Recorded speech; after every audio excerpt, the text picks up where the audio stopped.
Western World of Sports crew, ahoy! How are we doing? Welcome along. Okay, that took me a little bit of time to get set as the Broncos are defending their own line early on. And the Broncos with some solid defense, taking the Eels across the line.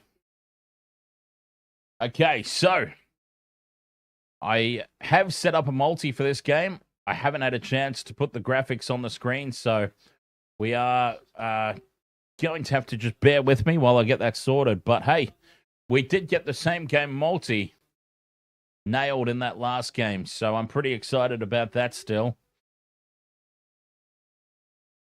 The problem with these Friday night games is just the bang bang, it goes straight into it. Doesn't really give me a chance to get things sorted in between games. And there's absolutely no benefit to me in just going forward, doing a double stream. Gina Ferracini, ahoy! So we'll have to see. The Broncos have survived the early onslaught here from the Eels.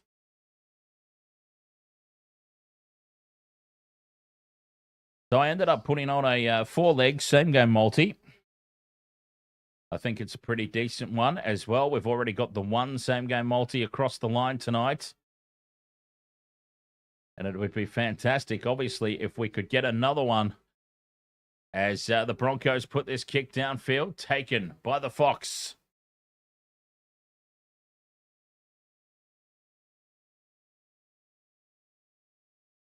Parramatta back in possession now. So, we join this game 5 minutes in progress. No score.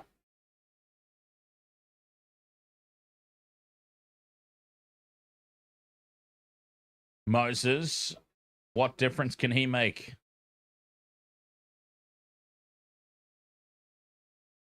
So my same game multi for this one, I obviously haven't had a chance to get the graphics up on the screen. But I can tell you who's in it, as it's the fifth and last here for the Eels. Moses on halfway, gets the kick away. Taken at the back is that Karapani, who heads across field. Now he straightens, brings it outside the 20. So we've gone for the Fox. We've gone for Shibasaki. We've gone for Penisini. And we've gone for Ezra. That's our 4-legger in this one.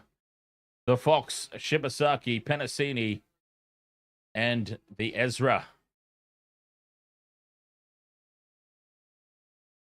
Walsh with the inside ball here for Paddy Carrigan. Carrigan takes it up just short of halfway. Walsh at first receiver. Inside to Payne and the Haas.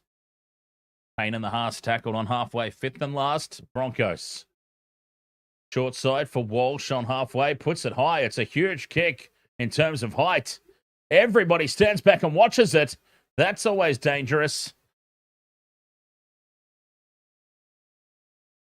And it's collected by the Eels. Lomax hit hard in the tackle. Sweet Pea, you got Mitchell Moses and Reece Walsh and Adam Reynolds. Lomax and the Fox. Yeah, that's a hell of a multi. Double underscore says your previous builder bet is there. What a great shout. It was a fantastic game. It's about time we hit one. From inside the 40, seeking a 40-20 here, the Eels, but it sits up for Arthars at the back.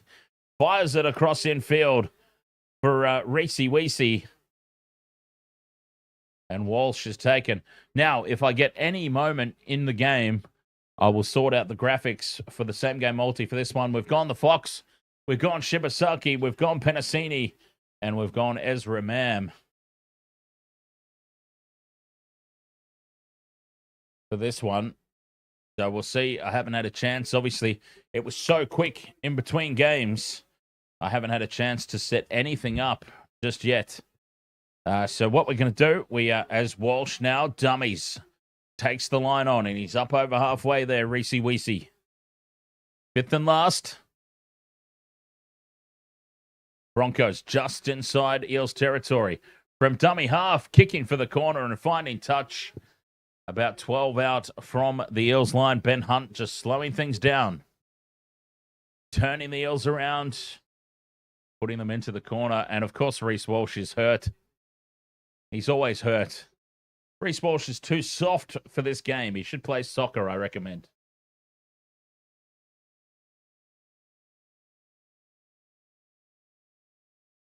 Eels back in possession. So, I did say, I also have a straight-up bet on the Eels to cover the line. 15.5 points head start they've been given by the bookies, which is madness. The Broncos are not going that well. That the Eels should have 15.5 points, especially with Mitch Moses returning. I mean, Moses has got to be worth a few points to the Eels, right? With his kicking game and his control on attack, 15.5 was just insulting. But hey, if the bookies want to give away their money, I'm happy to take it from them.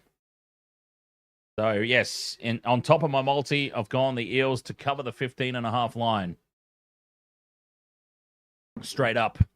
Penalty now to the Eels, right out in front. Junior Bolo. Was he the victim of a hip drop here? Oh, third man in. Xavier Willison, third man in, and he's attacked the legs. Chopping the knees out. And that is a very, very justified penalty. And they're going to have a shot at goal here, the Eels. They want some points on the board. Well, why not? Why not this early in the contest?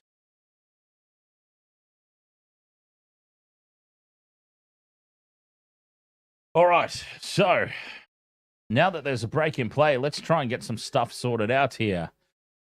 Let us go ahead and try and bring Michelle in, who's patiently waiting over there.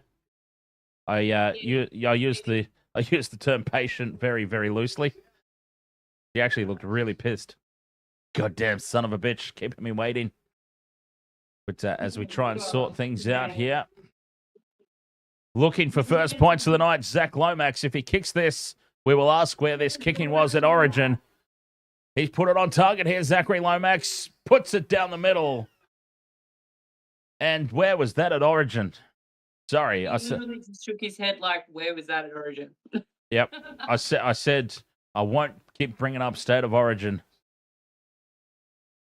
You won't, but you will, because you know how much it pains me. All right. 2 points to nil. The Eels.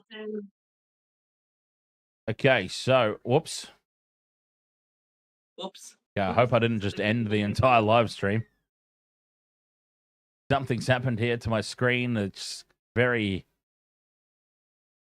concerning. Very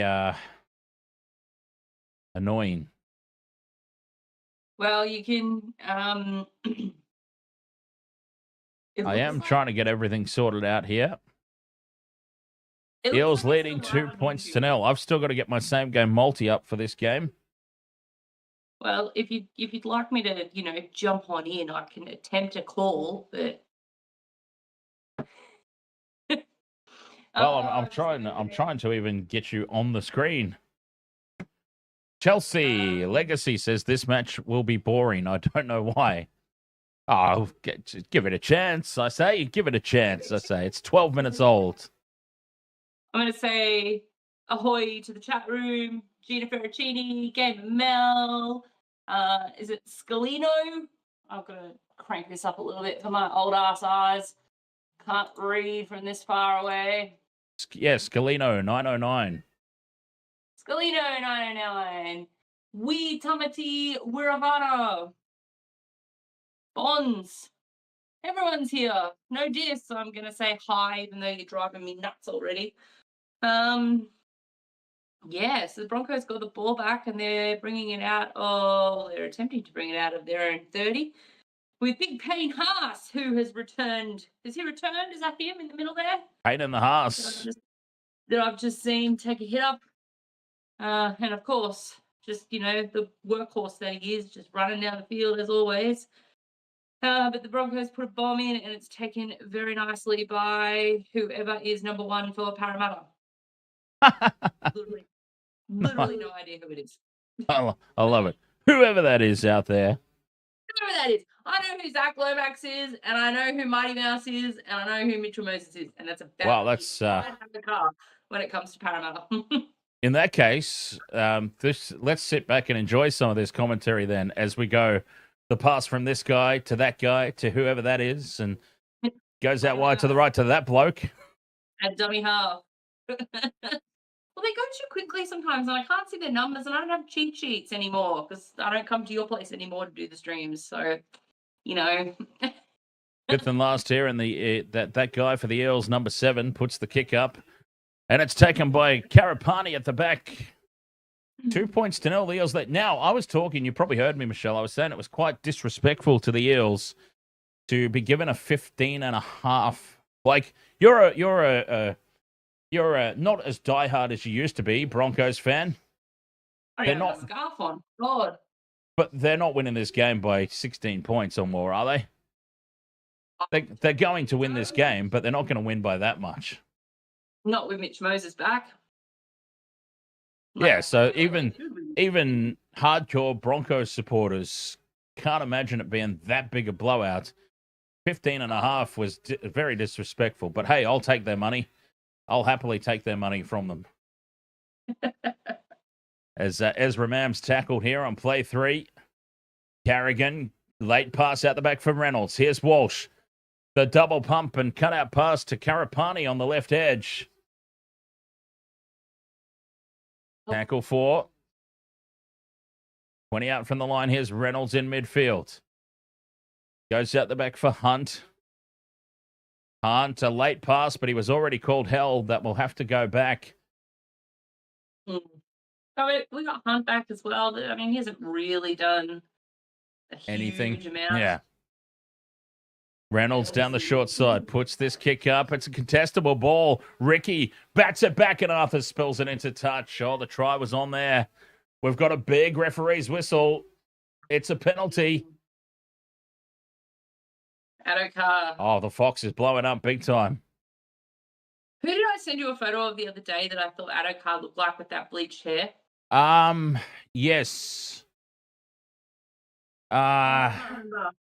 But Yeah, now some rapper. What's his name? A pity the fool. Some rapper that you thought it was. That, Cisco? Was it Cisco?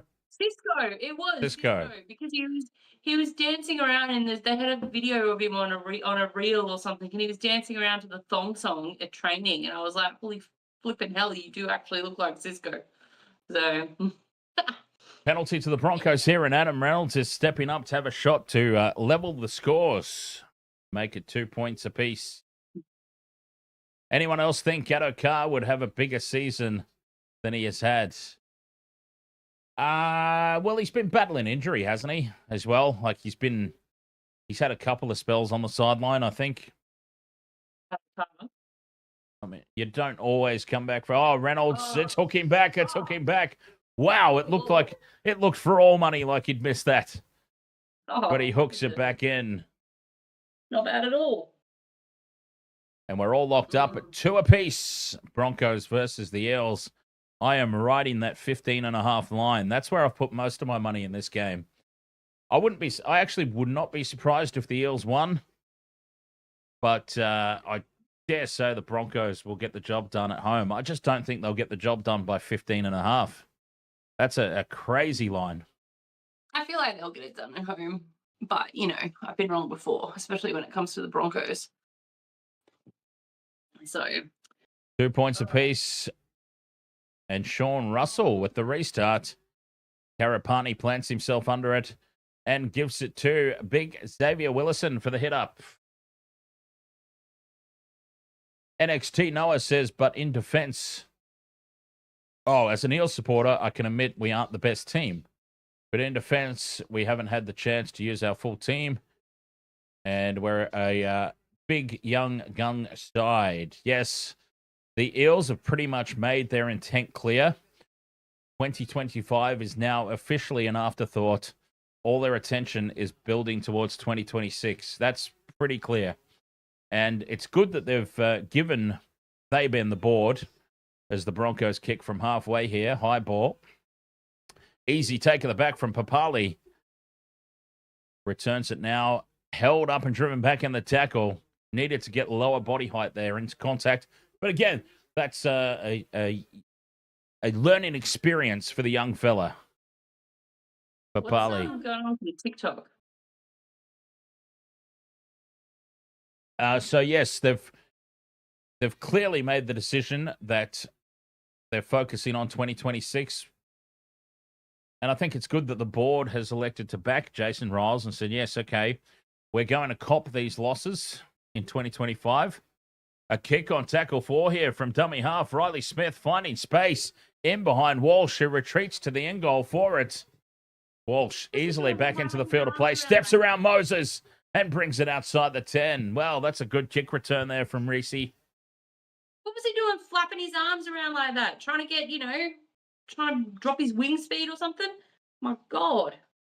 Shibasaki tackled just outside the 20. What a revelation Shibasaki's been this season. Talking about unexpected form. Shibasaki's got to be top of that list. Quick question, Dan. Can TikTok hear me? Yes. Yeah, they just can't see you. Yeah, okay. I've not. Yeah, sorry, I've not. I have not given a bollocks about getting the camera sorted out over there. Sorry, yeah. TikTok. Yep, they just they have to put up with just your voice and not being able to put a face to it. Oh, does that mean I should turn my radio voice on? Oh, goodness me. Lomax in midfield. Dial down the bogan. Taken by a 3-man tackle of the Broncos. 2 points all in this one. And referee's whistle says go back to the mark and play it. Jeez, just let him play on. Seriously. I mean, I understand letter to the law, and Aaron888 says, I only come to watch you anyways. Oh, cheers, Aaron. We've just become best friends.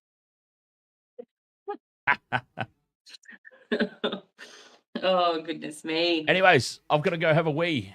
Stephen Peake wants you to answer a question. Does he? Yeah. What's the question? I missed it. I apologize, Stephen Peake. Where are we? Are you on YouTube? What's the question?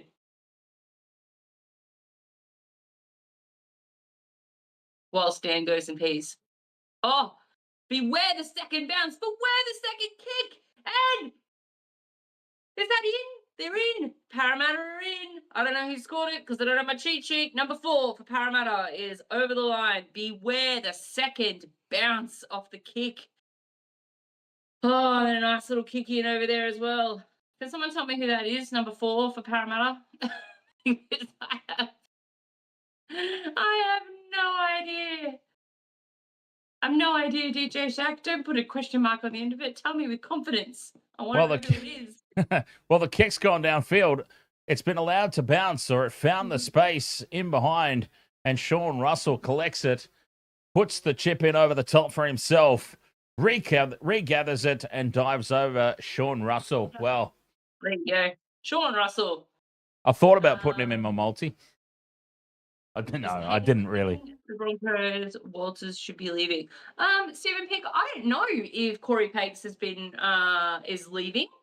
I haven't he heard is anything. Is he? Well, it's not official yet, but he is.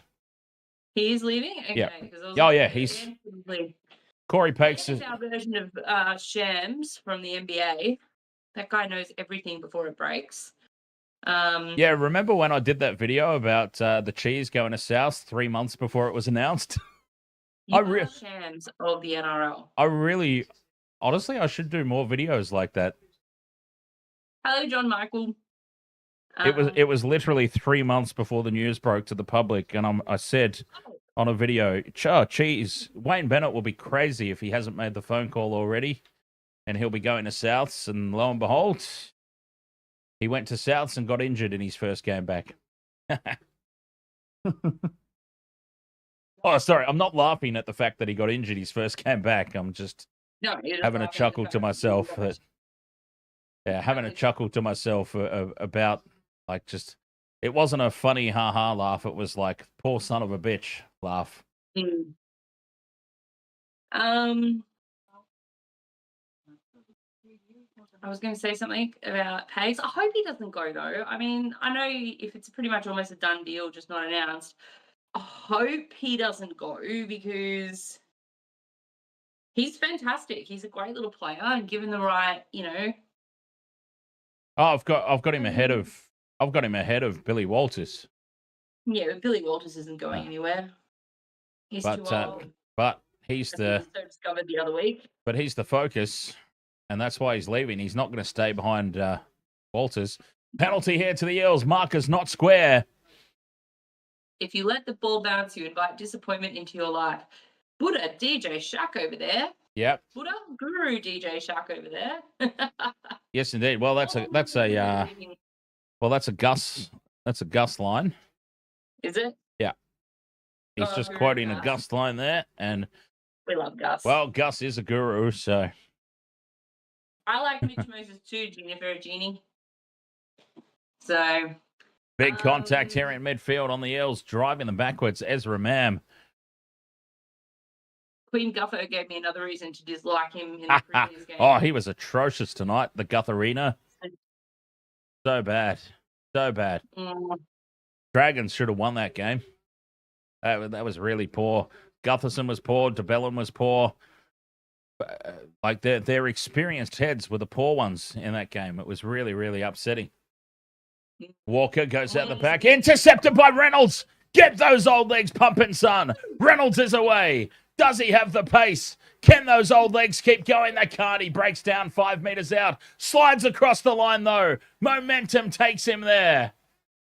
Adam Reynolds, well, he ran out of gas. The legs were about to break in half, but momentum carries him across the line. He needs to sit after that. Oh, my God. 8-6 kick to come.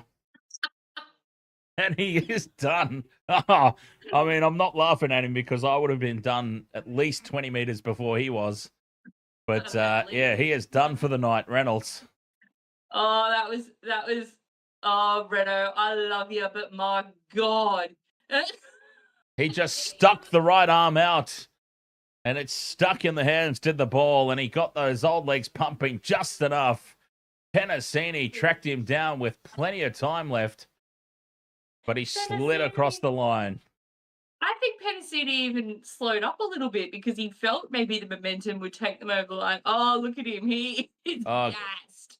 He was gassed at the 30-meter line. There's about 5 times there where looks like his knees are about to just snap in half. What a try. He's stuffed to that. Oh, Reno. 2 cooks to kick the conversion. Oh, yeah, he is not taking this kick at goal. Scaife 97 says 2 cooked to kick the conversion. Yeah, he is not having this shot at goal. Not a chance in hell is he having this kick at goal. What do they say after runners? That they go, the calcium build up in their legs after running too far? Yeah. That's it. He's done. He's done. And it's Reece Walsh who's taking the kick. Puts it over. And it's 8 points all. Yeah, Reynolds was not taking that kick at goal. Not a chance in hell. Is there halftime? Halftime for him. I'd be taking him off. We can go the Broncos Scalino 909, but there's no Queensland spirit on this stream. Thank you very much. Nah. Oh, now. Oh, goodness me. 8 points apiece. Well, I mean, I've got to say, whoever it was over there on TikTok that said they had a feeling this game would be boring. I mean, it's not been the most exciting, but I wouldn't classify it as boring either. It's been odd. It's been an odd start to this game. 14 minutes to go in the first half. It's been a bit of an oddity, I would say. Oh, off the rim, you bastard. Reynolds is just lurking in back play. The poor guy. He is absolutely gassed.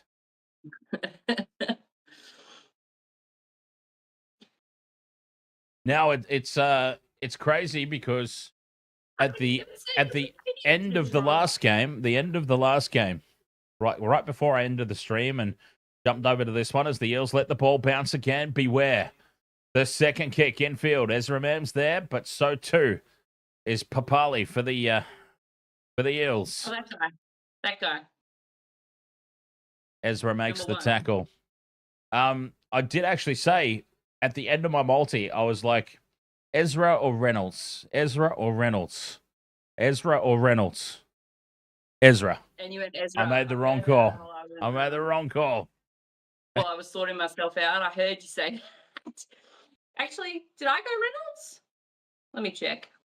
I went Shibazaki. No, I went Shibazaki, Stags, Moses, and... Oh, kick in behind, fine space. Sits up for Reece Walsh at the back. And he surrenders. Oh, now that's just piss weak there, Reese Weesey. He surrendered in the tackle, half a metre out. The chasers weren't even within 10 metres of him at the time when he surrendered. Oh, God, give him a break. No, that's just really poor. That's Yeah, really give him poor. a break. No Queensland spirit, Scalino. No. He certainly didn't There's show no the Wales spirit in this certainly house. didn't show the Queensland spirit there. Reece Walsh surrendering in a tackle that far, like when the defence was that far away from him. That was nothing about Queensland spirit.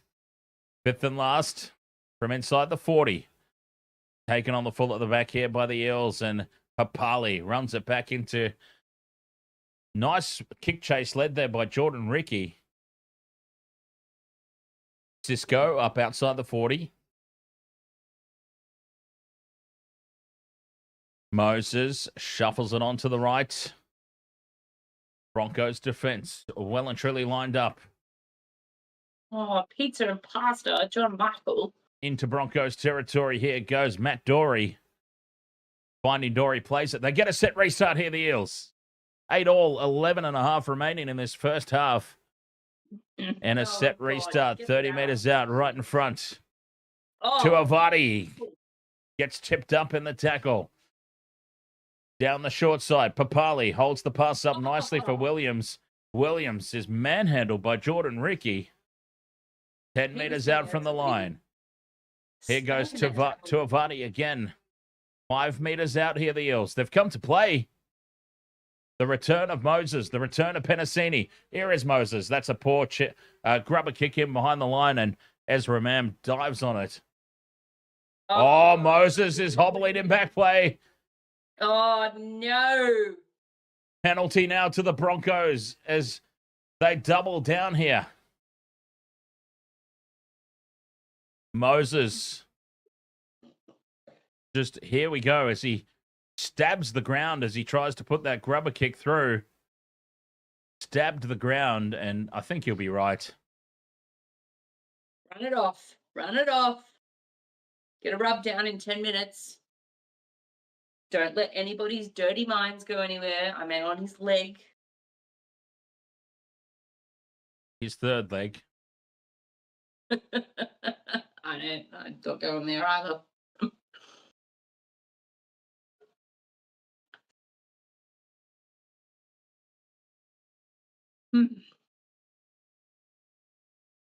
Carrigan up outside the 40. Well, I would have thought so too. DJ Shack's raising a very interesting point. Like, I'm calling him Papali because that's what all the other journos and commentators and pundits are calling him. That's what he's asked them to call him. Papali. Yeah. I would have thought that it's Papali'i as well. Call me Papali'i because, you know, he thinks he's special. Well, even Papali'i was Papali for the first 10 years of his career. So Yeah, until he corrected them. Oh, by the way, it's Papali'i. Like, you know. So the only reason I'm called, my first instinct was Papali'i because it's the exact same spelling. But yeah, remember, Papali'i was Papali. Even Ricky Stewart still calls him Papali in press conferences. Have you noticed that? Yeah. Ricky Stewart still to this day calls him Papali'i in presses. Ricky Stewart's not taking his crap. But then Ricky Stewart is not exactly a master of the English language either, with all those texts. all those texts that he receives. Have you seen that clip? Ricky Stewart, and Ricky Stewart's been receiving a lot of texters. He can't say texts. He can't say he's been receiving texts. Donald Trump. He can't say that I've been receiving a lot of texts. I've received a lot of texters. Parramatta's lost the ball. And all right. the Broncos have come up with it. And Michelle's very interested in the Ricky Stewart English conversation. I'm changing the channel just like you do when I bring up anything NBA. Oh, so I stay related to NRL and you. It is the Broncos up over halfway, though. Corey Jensen's on the field. Thanks, Gina Ferracini. Reynolds inside ball to Hetherington. Bumps off the tackle. Still going Hetherington. He's going to score under the post. He doesn't need support. Big Covey Hetherington. He's not in my multi. What the hell? Why are all these people not in my multi? This is worse than last night. Nobody had Hetherington in their multi. Oh, God. And the Broncos extend their lead here. That was a very flat pass there from Renault. Yeah. Reece Walsh was there in support, but he wasn't needed. Ooh. Oh. Yeah, you certainly couldn't be too disgruntled if that one got called a forward pass. Kobe Hetherington, he looked like he was about to fall over every single time he took a step then. Oh, goodness me. Not in the same way that Reynolds was about to fall over.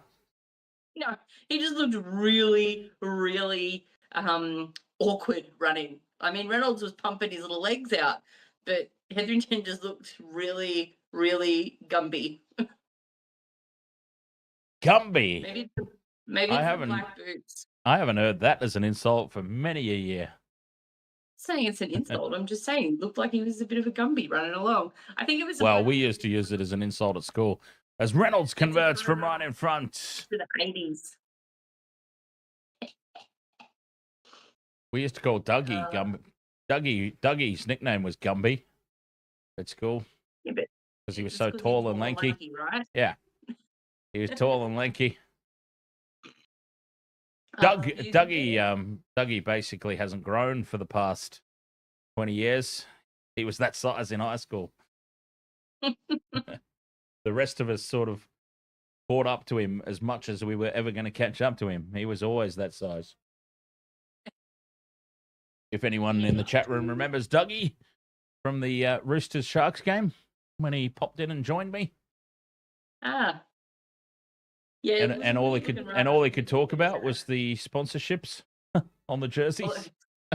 Although I'm not really one to talk with my running because I watch videos of my basketball games back, and I'm just like, Jesus, is that really how I look? And it causes me grief the following week because I want to make sure I'm not looking like a complete twit while I'm running up and down the court. I know exactly how you feel because there's videos floating around on Facebook of me and my charity rugby game. And I swear, like at the time, I'm charging down the sideline and I swear I don't feel as ridiculous as I look watching myself back on. Like, it didn't feel like it was that awkward at the time as Reynolds puts this kick in from halfway. And the Fox takes it, bumps off the tackle, gets away, does the Fox, steps around Mam, and he's brought down on the 30 in the tackle by Piakora. They go quickly here. Papali from dummy half brings it outside the 40. Papali'i, whatever he wants to be called. Papali.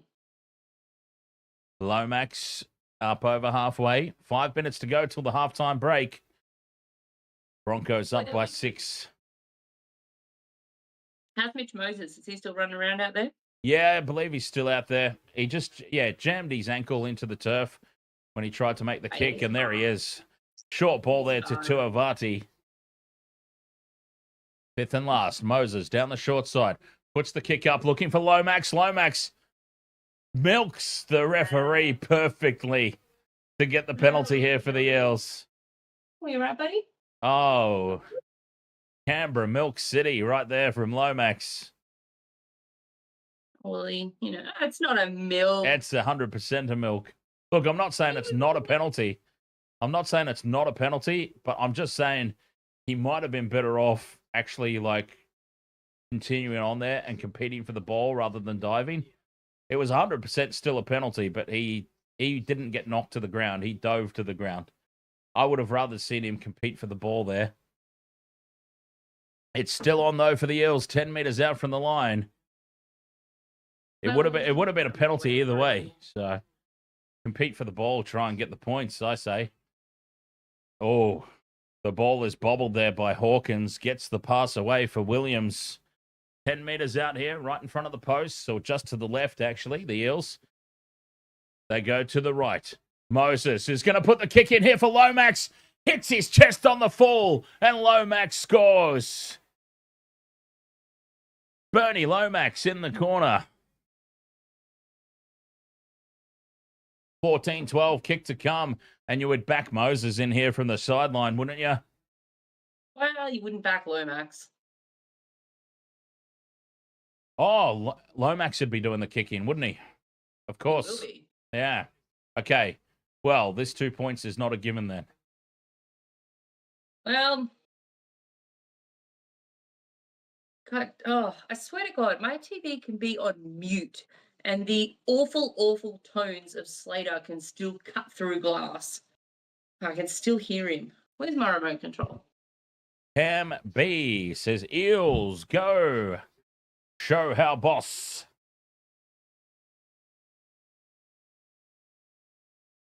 DJ Shack says, off topic, can we all just agree? Oh, excuse me. Shibasaki has the most gorgeous goatee ever. Well, it's not. The beauty of that comment, DJ Shack, is it's not even off topic since he's out there. He's out there playing tonight, so. Yeah, I mean, probably the most gorgeous goatee ever in NRL standards. I don't know about the most gorgeous one ever, period. It's pretty neat. Wow, those people look interested on the sideline. It's definitely, it is definitely the best in the NRL. Definitely the best in the NRL. Is Dance isn't really a goatee anymore. Dance is like. Yeah, mine's not a goatee. Mine's a full beard. Lomax from the sideline. Moves in, strikes it. Oh, that's a shocker. That is an origin conversion from Lomax. Origin conversion attempt. That was dead set shocking. How is this bloke still kicking goals for the teams he plays for?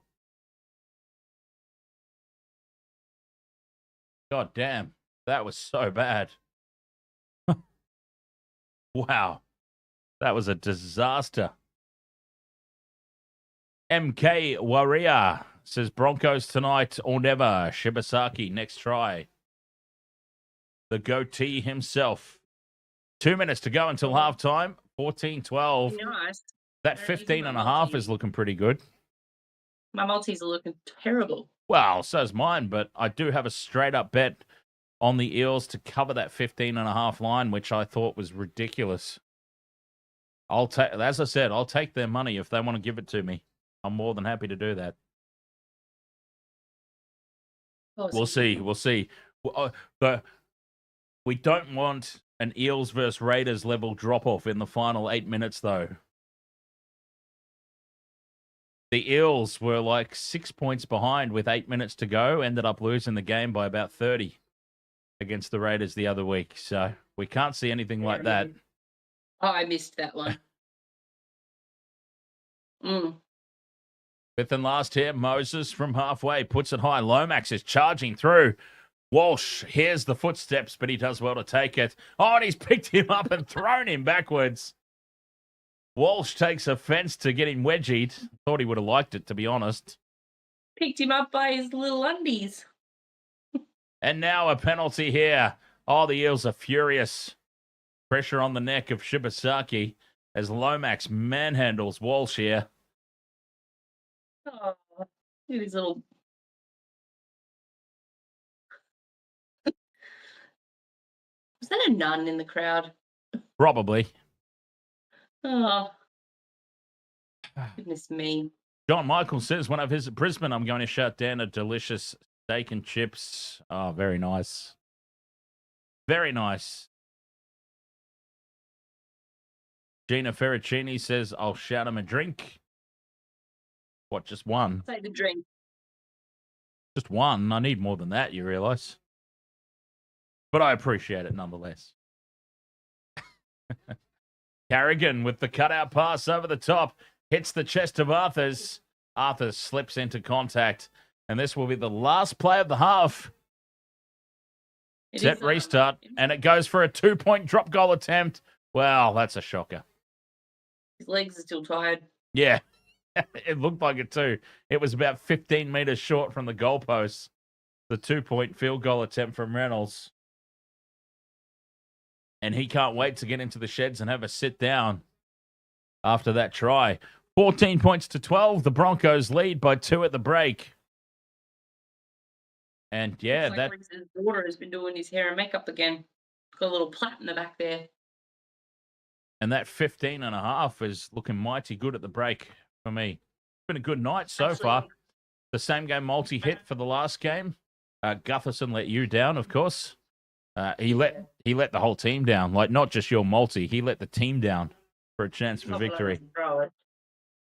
So we got the same game multi for the last game. And, yeah, we're on track for that straight-up bet on the 15 and a half at the moment. Plenty of time, though, for the Eels to balls this one up. Absolutely. Where's heel fries when we need him? Probably like throwing stuff at TVs somewhere after that first half. Well, they can't be going too bad. Oh well, I figured that they would be there or thereabouts.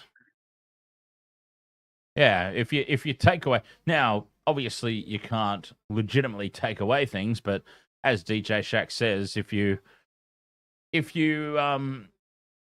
ignore that intercept try, the Eels are in front.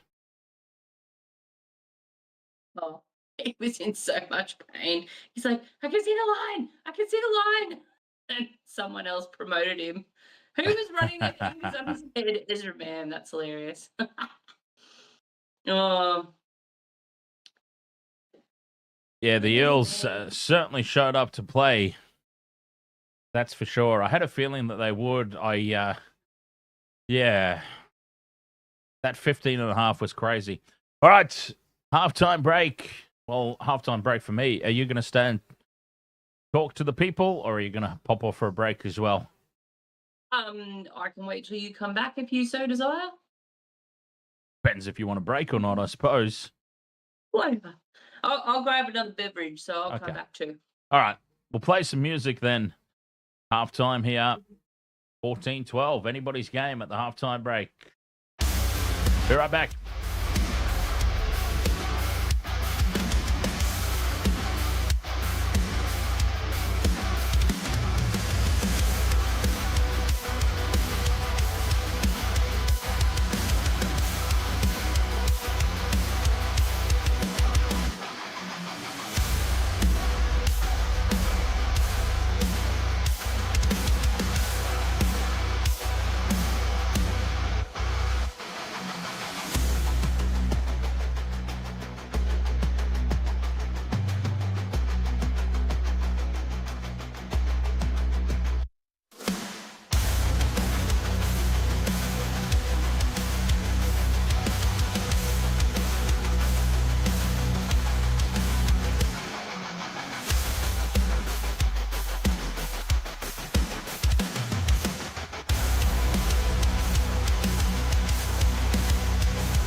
All right.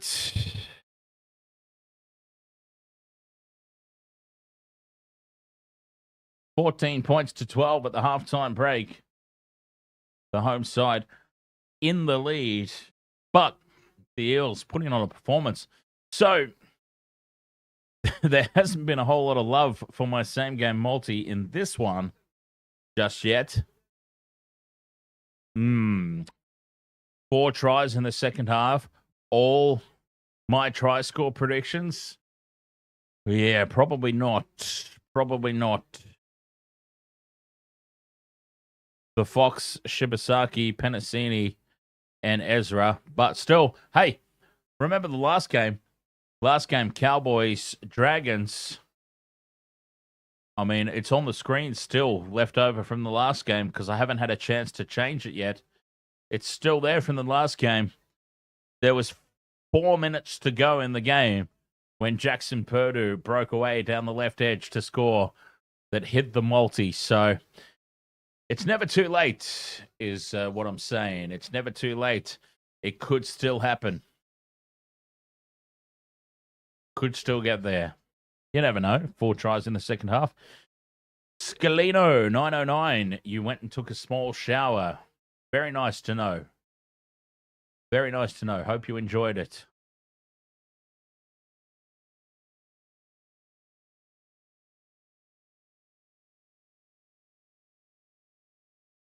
I'll tell you who's going to be in Melbourne. November. I'm going to be in Melbourne. Traveling down for a couple of concerts. So I'll be in Melbourne November 5th to November 9th. So if there are any Melbourneites in the chat room, I'll be organising... well, first of all, do let me know if you are from Melbourne. Do let me know of any like sports bars in the area around the city, the CBD, that I should check out, and we'll organise a little something. Because if I organise like a meet and greet for the channel, then I get to write my flights off on tax. So let's do that. Even if nobody shows up, I still get to write it off on tax just by organising it. So yes, if there is anybody in Melbourne, though, do let us know. We'll organise a little Wasted Water Sports party down there somewhere between November 5th and November 9th. I'm back in Sydney at the end of the year for a couple of nights. When? Sorry? Did you? Okay. Yeah. I wasn't sure if you actually said it. The microphone kind of cut off halfway through that sentence. I wasn't sure if you mentioned a month or if you just said in general you'll be back in Sydney at some stage. Oh yeah, no, I'll be back in Sydney second week probably, or something like that. I'm going down to see Architects. Oh, that's right. Yes. Yes, indeed. Yes. I'm very excited. They're not playing Brisbane, or pardon? They're not playing Brisbane.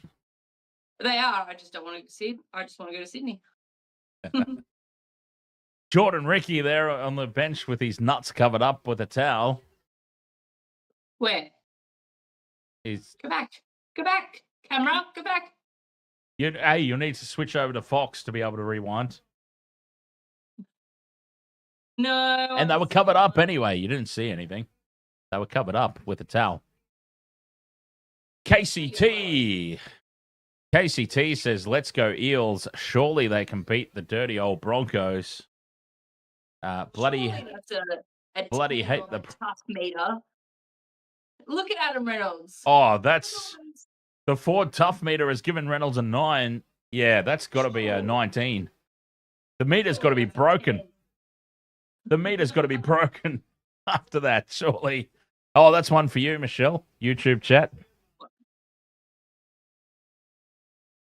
Yes, I saw that on YouTube or on Facebook or the interweb somewhere. It looked amazing. I don't know. Okay, and this is really terrible. I'm actually struggling to remember if I've ever seen Architects before. I feel like maybe I have. I missed them last time they came here, and I'm not missing them again. Now, they're obviously huge. But yeah, Prey Suana there on YouTube. Oh, my God. Yeah, that would have been That would have been amazing live. It looks awesome on the videos that I've seen. So I'm really excited to see them. They're I feel like I have. It might have been years ago. I feel like they've come for a festival, Soundwave or something. Oh, There was, yeah. Surely they were at a Soundwave. that was many, many, many moons and many, many, many drinks ago. Yeah. But yeah, their new album's incredible. I'm looking forward to checking it out. House of Protection and President, whom are also going to be touring with them in Australia. So should be pretty good. Looking forward to that one. And if they did play Soundwave, it was many, many $15 mid-strength drinks ago.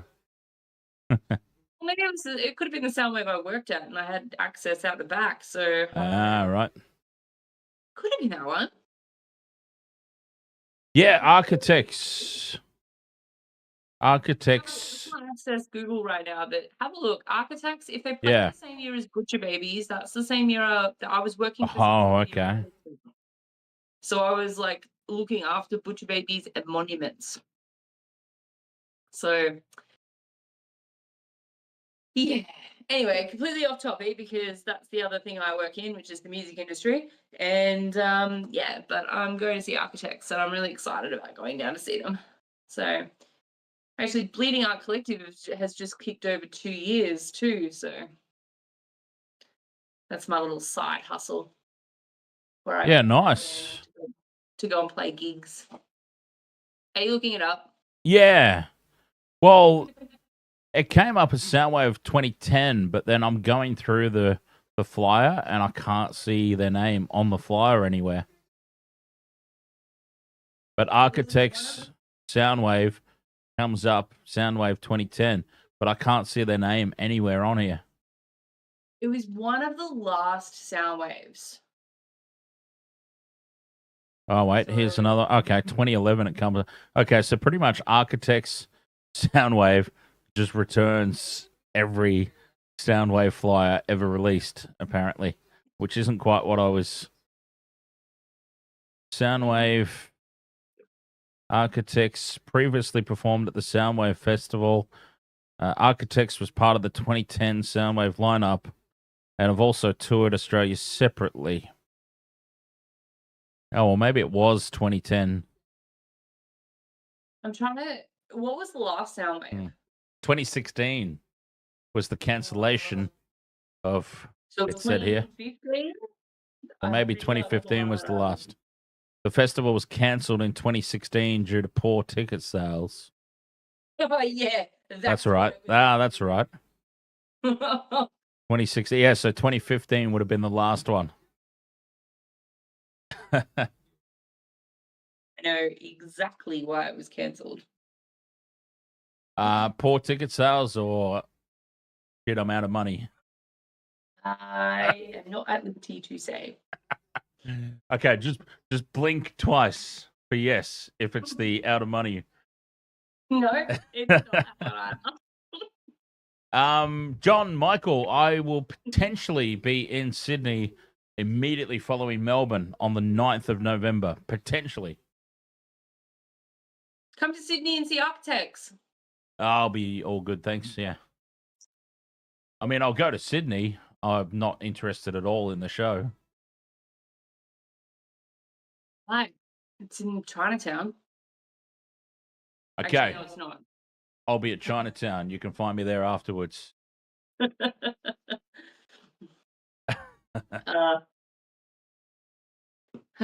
I'll be down there. I can't wait. You know how much everyone knows how much. Well, I don't know if everyone knows, but most people know how much I love going back to my hometown. So, yeah. Oh, I was gonna get my scarf in the break. Okay, I'm gonna get my scarf. I'll be right back. All right. 2010 is right with MCR and Paramore headlining. There we go. You remember going to the 2013 Soundwave? You also heard that the festival owed bands money. Yes, that's exactly what I heard. And, I mean, I've also heard that for a lot of the bands, or maybe not a lot, maybe a lot's exaggerating, but I have also heard that, that some of the bands at least did receive a make good, did end up getting their money. It's the more higher profile ones where the tally was in the millions, I believe, that never actually ended up getting it. But I digress. Teams are out for the second half. 14 points to 12 at the break. That 15.5 points is looking very good at the moment. Well, I'm just going to throw this out here. Pray Suana, I don't know if he's still got gigs or whatnot, but the Phoenix touring company that brings out a lot of bands like Coal Chamber and Mudvayne last year, for example. Oops. The guy behind that is the guy that was behind Soundwave. So, I mean, that's common knowledge. I'm not talking out of school there. That's no, not at all. Knowledge. Yeah. So. Yeah, even I knew that, and I'm not even like part of the scene. So. Make of that what you will. Wow. I won't say anything else. He sets his businesses up correctly. That's what I make of that. Second half is underway. Parramatta with the kickoff. Broncos. First use of it.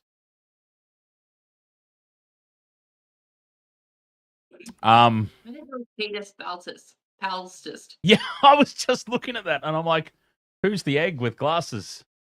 I've literally never seen this guy before. The game is on, Skill. Yeah. 909. The game is on. Oh, a little decoy play. Hey, did you see that? I have not seen that since the schoolyard, Michelle. A decoy dummy play from dummy half. Ben Hunt faked the pickup and Reece Walsh came away with it. Oh. Did you see that? I've not seen that since the schoolyard. I was quickly flicking over to the chat. I missed it. But oh, dear. I have not seen that decoy dummy half play. We used to whip that out in high school. I don't want to know what you whipped out in high school. We used to whip that out, the fake dummy half play. Now I've got my scarf on, so watch the Broncos absolutely tank it this half. Because this scarf has not been good luck, even though I'm, Oh, Penisini, strong run. Yeah, that scarf. No, that scarf brings luck. No, it doesn't. No? Haven't the Broncos won every single time you wear it? No, every time I wear it, they play like absolute ass. Oh. What the hell, man? Like, what the hell? Well, in that case, keep that on. Yes, John Michael, if we do extend the trip from Melbourne to Sydney, which basically comes down to my finances at the time, if I have enough for it, we will definitely do it. And if we do, there will certainly be a meet and greet. I've got to do a meet and greet, basically. By organising a meet and greet, I get to write my tickets off as a business expense. If I don't do a meet and greet in Brisbane, like something I can attend. Oh, yeah, but how can I claim? Traveling together anytime soon. How can I claim anything back for that? As Walsh finds some space on the right edge and then throws a goofy pass to nobody. Fox swoops on it, but he falls to ground. Can't get on his feet and race away. The Fox. Poor pass there from the Walsh. The Walsh. Claim the Walsh. That's a new one. Claim Ubers and I can claim Ubers to the venue. Yes, I can. Absolutely. Claim drinks. No. Why not? No, because the ATO's really cracked down on drinks and meals and stuff like that. Well, aren't they just a bunch of party poopers? Yep. Oh yeah. Oh yeah. I used to do that all the time. People write off drinks left, right, and centre at Big Sound and South by Southwest. My goodness. Into midfield, Papali. Moses now cut out pass to Penisini. Gets on the outside. Feeds it to Lomax. And Lomax is in again. Lomax with the double. Zach Lomax with the double. If only the son of a bitch could kick a goal. If only he could do that in Origin. What the hell is this, Lomax? Well, he did in Origin. Waiting for him to pop up. At Origin, he didn't have Mitch Moses feeding him. Although that was Penisini who threw the last pass, but the play was set up by Moses. Oh my God, I can hear my dad from 3 rooms away through 2 closed doors. Good Lord, you guys think I'm passionate. That's where I get it from. DJ Shack says comes back to the mistake by Walsh. It 100% does. Absolutely. Parramatta are not in this position. Parramatta are not in this position if Walsh does not throw that Ridiculous nothing pass. flick pass out the back. All right, Lomax, you've made your point. Let's pass it around a little bit so that we can get some others on the multi-board. Thank you very much. Oh, and he's going to try and kick it. Oh, good Lord. Here we go. Lomax, 2 tries, 2 goals. Did I? Get the scarf off. It's a bad omen.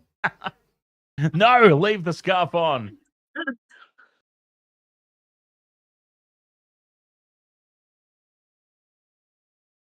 We'll just forget I ever. Reynolds is still down on his knees. Poor old thing. Sorry, guys and girls. So Reynolds is oh no, Reynolds is back to his feet now. He was down on his knees in the end goal, the poor old thing. Praise Suana. Lomax from the sideline right before that. Puts it on target and puts it over. Oh, son of a bitch, Lomax. Right before you answer the chat room there, Lomax with the conversion. Son of a bitch, wouldn't you know? Why did you do that in Origin? Because for anyone who's new to this stream, I am a Broncos supporter, but I am a diehard, passionate New South Welshman. So if you're wondering, a little bit confused right now, it's mainly because I am. So I just throw that out there. Can I also throw out there just quickly, we have just surpassed 6,900 subscribers on YouTube. Thank you so much, everyone. 6,900. We are approaching that 7K milestone. Praise one up. I want to talk to you when there's break and play or towards the end of the game or whatever. Oh, do it now while I have a wee. No, if you want. Or commentate. The park towards the end. We'll talk about it towards the end if you're still here, obviously. That's a good, good incentive to hang around. Dan's wandered off, so I'm going to attempt to call the game again. And that Parramatta guy passed it to that other Parramatta guy. And, Mitch Moses is kicking. I know who that guy is. Oh, is he going for the 40-20? I can't even say it. He was attempting the 40-20, but I don't even think it was close, but it was tapped back inwards towards Reece Walsh by number 2 for the Broncos. I don't even know who the Broncos are. So, who's number 2? Is that Piacora? He's attempting to take the hit up. The Parramatta have got the wind in their sails at the moment. They are up for this. The Broncos are taking their sweet-ass time to get back on side, and they are, they're looking a little bit defeated. Oh! Ezra Mam loses the ball. Ezra goofed up. He is. He grabbed at his noggin a little bit, but I think he's just completely lost to the ball. So I don't think they're going to attempt to. I don't think they're going to challenge it or anything like that. I think it's just a straight mistake, basically.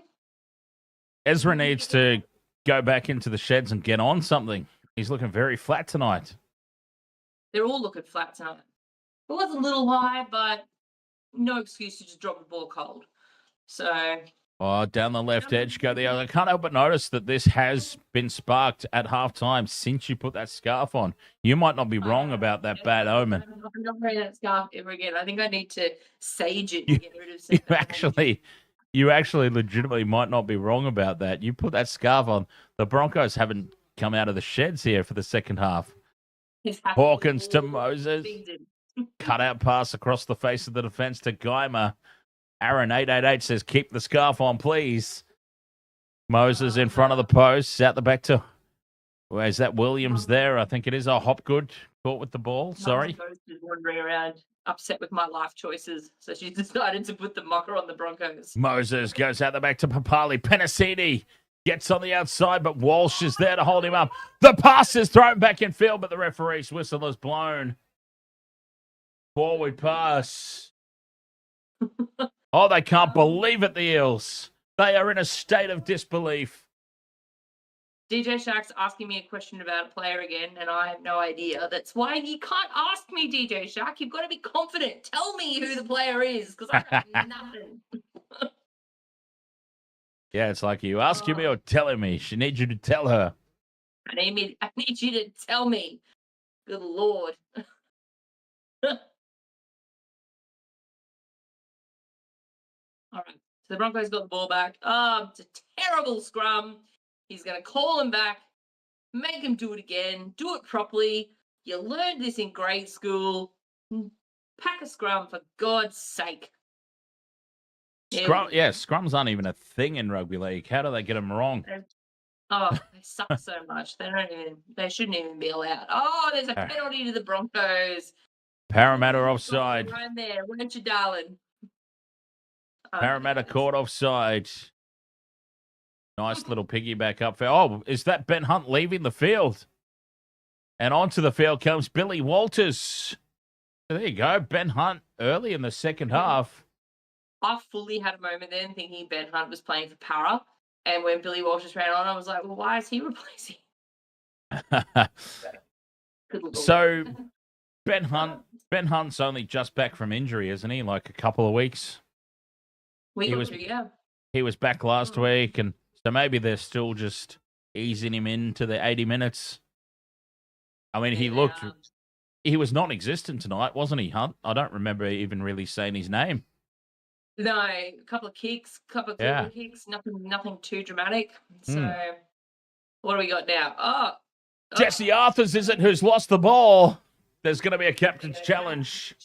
Yes. I got to turn my TV back up. Henry Xavier Willison is off the field. According to my team sheet, anyway. In league, scrums are borderline group hugs. Yes, I'd ask Michelle, but I don't think she even knows who Xavier Willison is.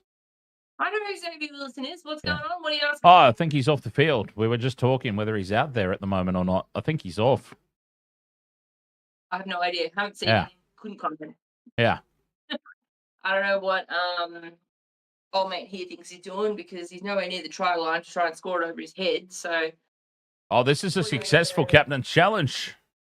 Was it? Good Lord. Gina Ferracini, whereabouts do you reside? I thought you were in Melbourne too. Maybe it's just because of the name. I just assume. Why exactly does the names just scream Melbourne? Out of curiosity. Italian. Ah, okay. A lot of Italians in Melbourne. Apparently. The top of Australia. Cairns or further up? Or Darwin? Is Darwin higher than Cairns? Walsh with the kick. Contestable ball. Penisini loses it backwards. Parramatta tackled in goal. Goal line dropout. Did he just try and do some yoga to make it look like it wasn't in goal? Yeah, well, he did his best. He did his best to stay on the field. But no, was that touched by Piakora? No.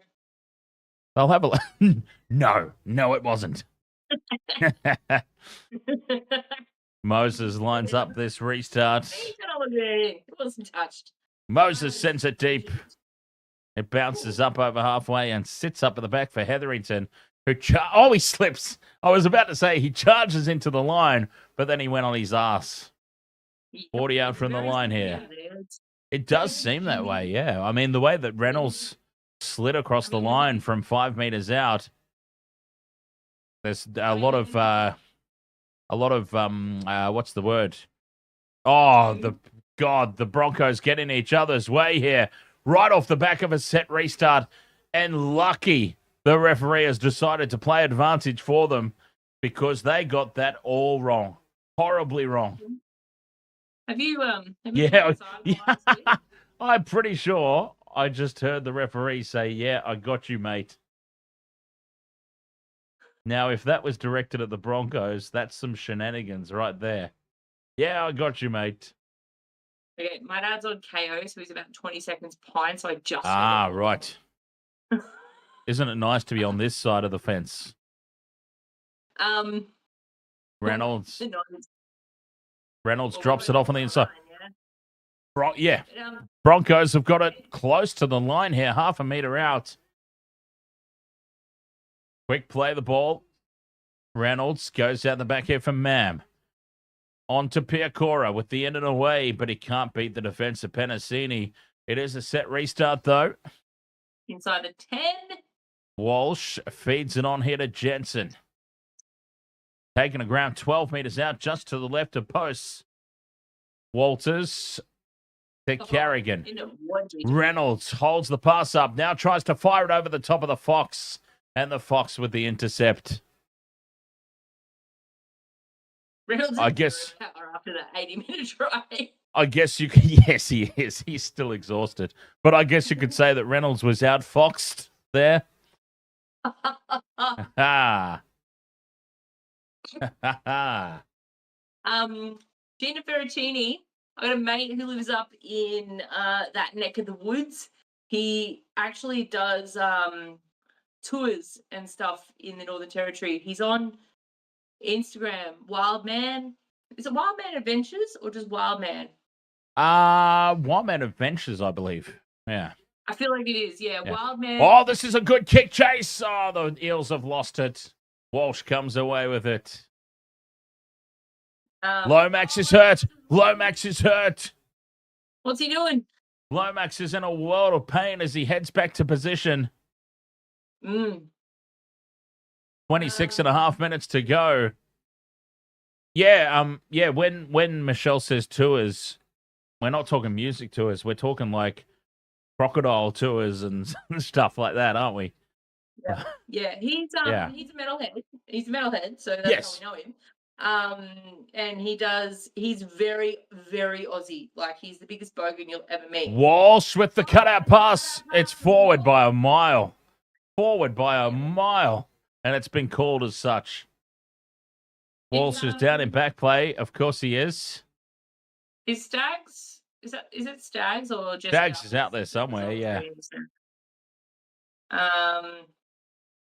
Yeah, that was massively forward. Jesse Arthars is doing his best goatee impression there, but I don't know. The irony of that, of course, is that pass was less forward than the one that he threw to win the final against the Warriors in 2023. All right, so we're just going to ignore that comment from Dan. And yeah, Gina, look him up. Wildman Adventures. His name's Damien, or Demon is what his nickname is. He used to play in a couple of metal bands in Brisbane. And he's a unit and he's hilarious. And I remember there's a video of him at Uluru, and he's got flies everywhere, and he full gets the shits with these flies, and he starts trying to eat them. And they actually kind of fly away. So, yeah, he showed them who was boss. Down the left edge goes the Fox, one to beat. Walsh comes across and shows him the sideline. And with the help of Jesse Arthars, they take the Fox into touch. Fox is not happy about the tackle. Moses wants to captain's challenge. Here we go. You reckon it's a shoulder charge? The Fox was not at all happy with that cover tackle. Claiming foul play. The Eels are up 18-14. All right, so the Fox steps off the left boot. Ooh. Oh, well, he's been taken high there, and then Walsh has just flown in with no intent to wrap the arms. This could be double foul play. Carson Bauer, thank you very much for the roses over there on TikTok.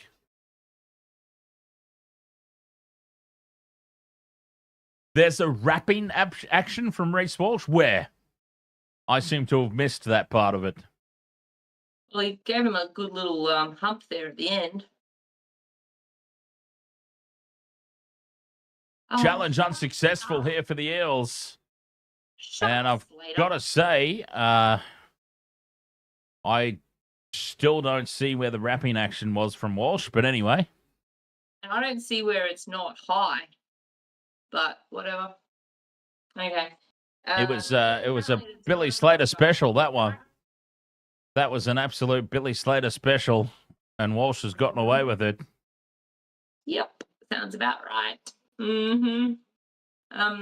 Yeah, so Gina, if you work in tourism up there and you're looking to send, if you work in like a hotel or something and you're looking to send clients out for a croc tour, absolutely look up Wild Man. Walsh down the short side. Cut out pass is forward to Shibasaki. Shibasaki pops it back in field. Taken 22 metres out. Yeah, and he's a damn good bloke too, the Wild Man. Yeah.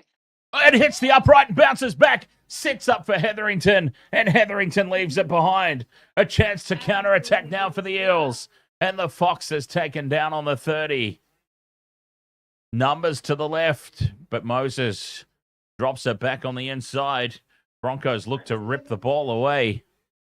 Game's definitely not boring, but it's definitely weird. Oh, Gina has got a rose for me with a bottle of, what, champers? Very nice. Very nice, very nice. Yeah. Or a bottle of Captain Morgan's. I got you, mate, to the Broncos. Riley Drew wants to know how the Eels are winning. They have 18 points and the Broncos have 14. Dan. Thank you. Get out. Get out of your own streams. Get out. As the Eels put this ball high, Lomax spills it. Broncos come away with it. Karapani has the loose ball. 25 out from their own line. The Broncos have been disastrous ever since Michelle put that scarf on. Even though she's taken it off now, they have sucked. There's something real about that. There's something real about that scarf curse. They have been atrocious this second half. I've said it all season, and you haven't listened to me. Even my other scarf. As I told you, the ghost of my mum is just like, what the hell, dude? I don't like your life choices. I'm going to take it out on the Broncos. The Broncos have been awful since she put that on. New South Wales, too. Sorry, Mum. You're a bitch. I love you. Fifth and last here. Walsh is going to go on a run. Steps off the left boot. Goes through. He's got support from Walters. Walters is taken down by the Fox, but he fights his way through and scores. He's like, I don't have a ball anymore. Stop giving me a cuddle. Billy Walters is doing the Hulk. He's doing the Hulk Hogan. A Hulk tribute from Billy Walters. Rest in peace, Hulk. Have we checked on Jason today? He'll be fine. He just needs time to, he's got Paula, he's got Reed, he's got Nashi. He just needs time to take the news in. It's been a big week. It's been a big week for losses. Ozzy Osbourne. Ozzy Osbourne, and this week also we lost Henry Zepps, great Australian actor of mother and son fame. I did see that. Certainly not. Yeah, certainly not in the profile of the other two, but and also Theo from the Cosby Show passed away. When you've got KFC making posts about your passing, then you know that you had a massive, massive reach.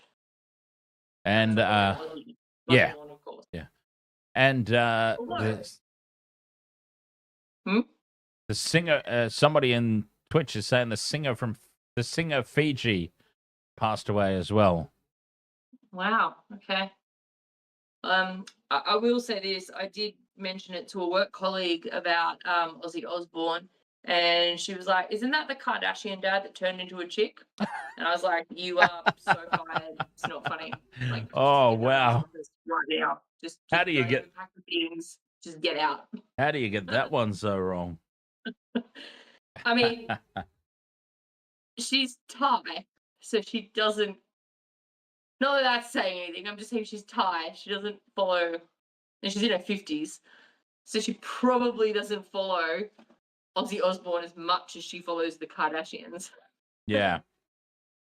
But still, if she follows the Kardashians, shouldn't she know that that's not Yeah. Anyway, either way, that's wrong. Yeah. 20 points to 18 here. The Broncos lead with 19 minutes remaining. Did I or did I not see that? Hang on, let me scroll back up for a second. Gina Ferracini says she'll dono anything that I want. Well, that is I wouldn't be putting such loaded statements out there in the chat room. What was the Anything I want. Reynolds puts this kick up. Broncos chase through, and it's off Staggs into Jordan Ricky in an offside position. Penalty to the Eels. Well, Walsh batted it back into the legs of Staggs. It came forward of Staggs into Ricky. Gina. Reece Walsh has been. It looks like he's trying to emulate Harry Grant from last night. I'm not gonna lie. You know, from the Storm. Like in terms of taking the team on his back. He's involved in absolutely everything. Try saving tackles, getting involved in all the plays.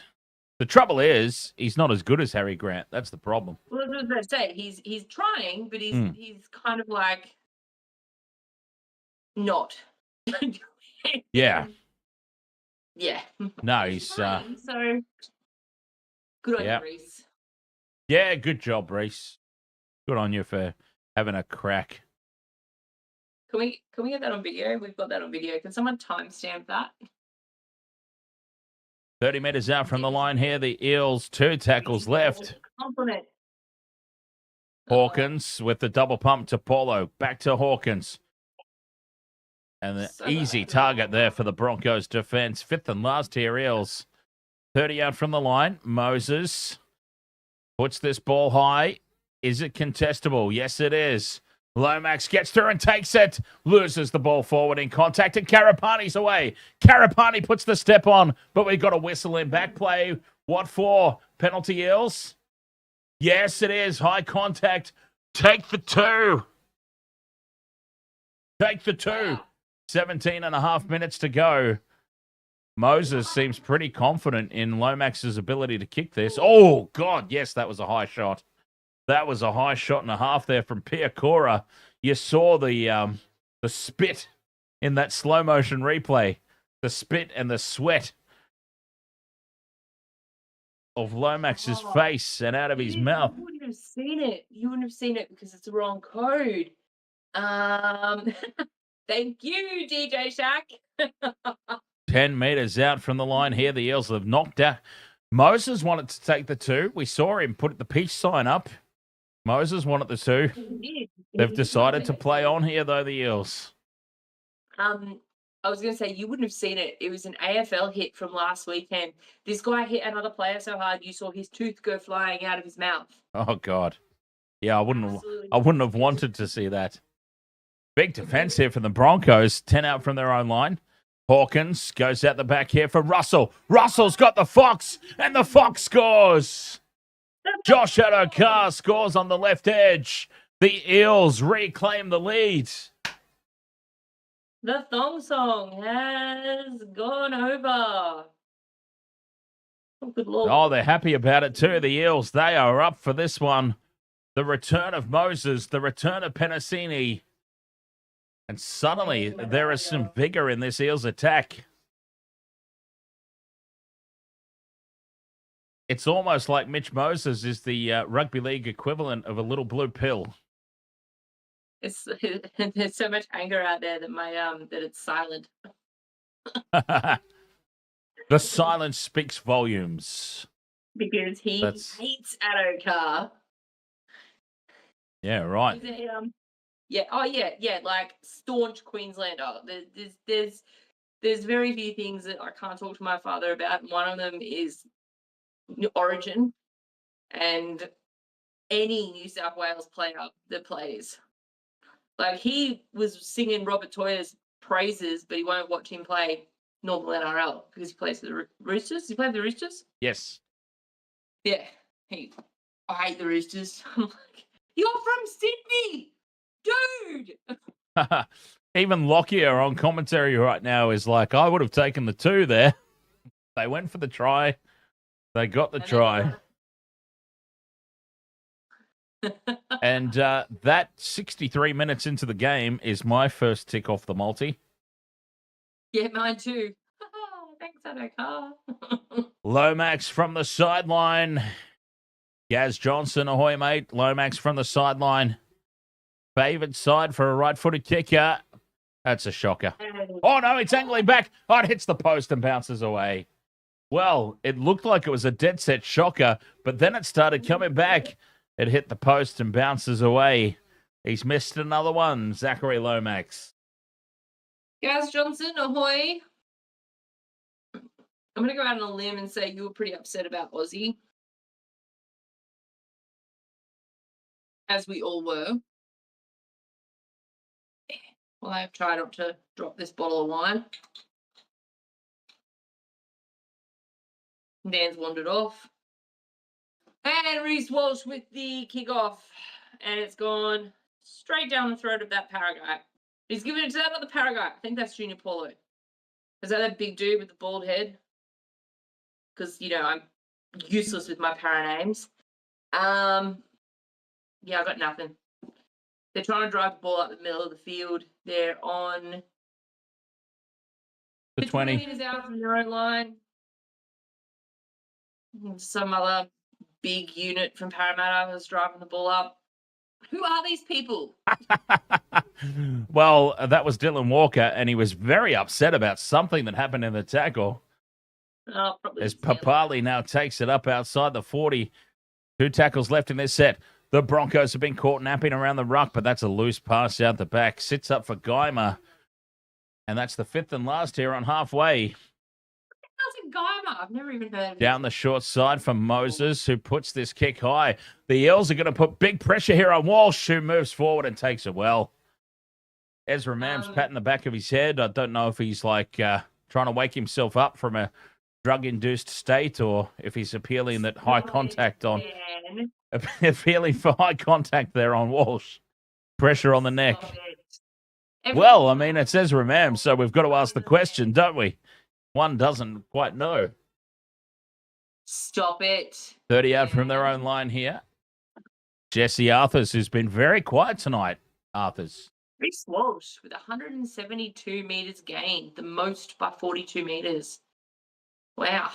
A shame most of them have been sideways, but 5th and last here, Reynolds from inside the 40. A low flat kick finds the 20-metre line. The Eels scramble to keep it in field. Papali does well. Oh, what a saving effort there from Papali. Reynolds had nailed that 40-20. And he's out of gas again in back play. Reynolds, he's out of gas again after that kick. He threw everything into that one. That ball was on the sideline. What are the touch stretches there just to look pretty? Yep. Well, no, but they're just there. I mean, they're just there. They're not even there to look pretty. Like, for real. Anyway. Walker goes out the back here for Moses. Hands it off inside for Penisini. Penisini almost breaks through.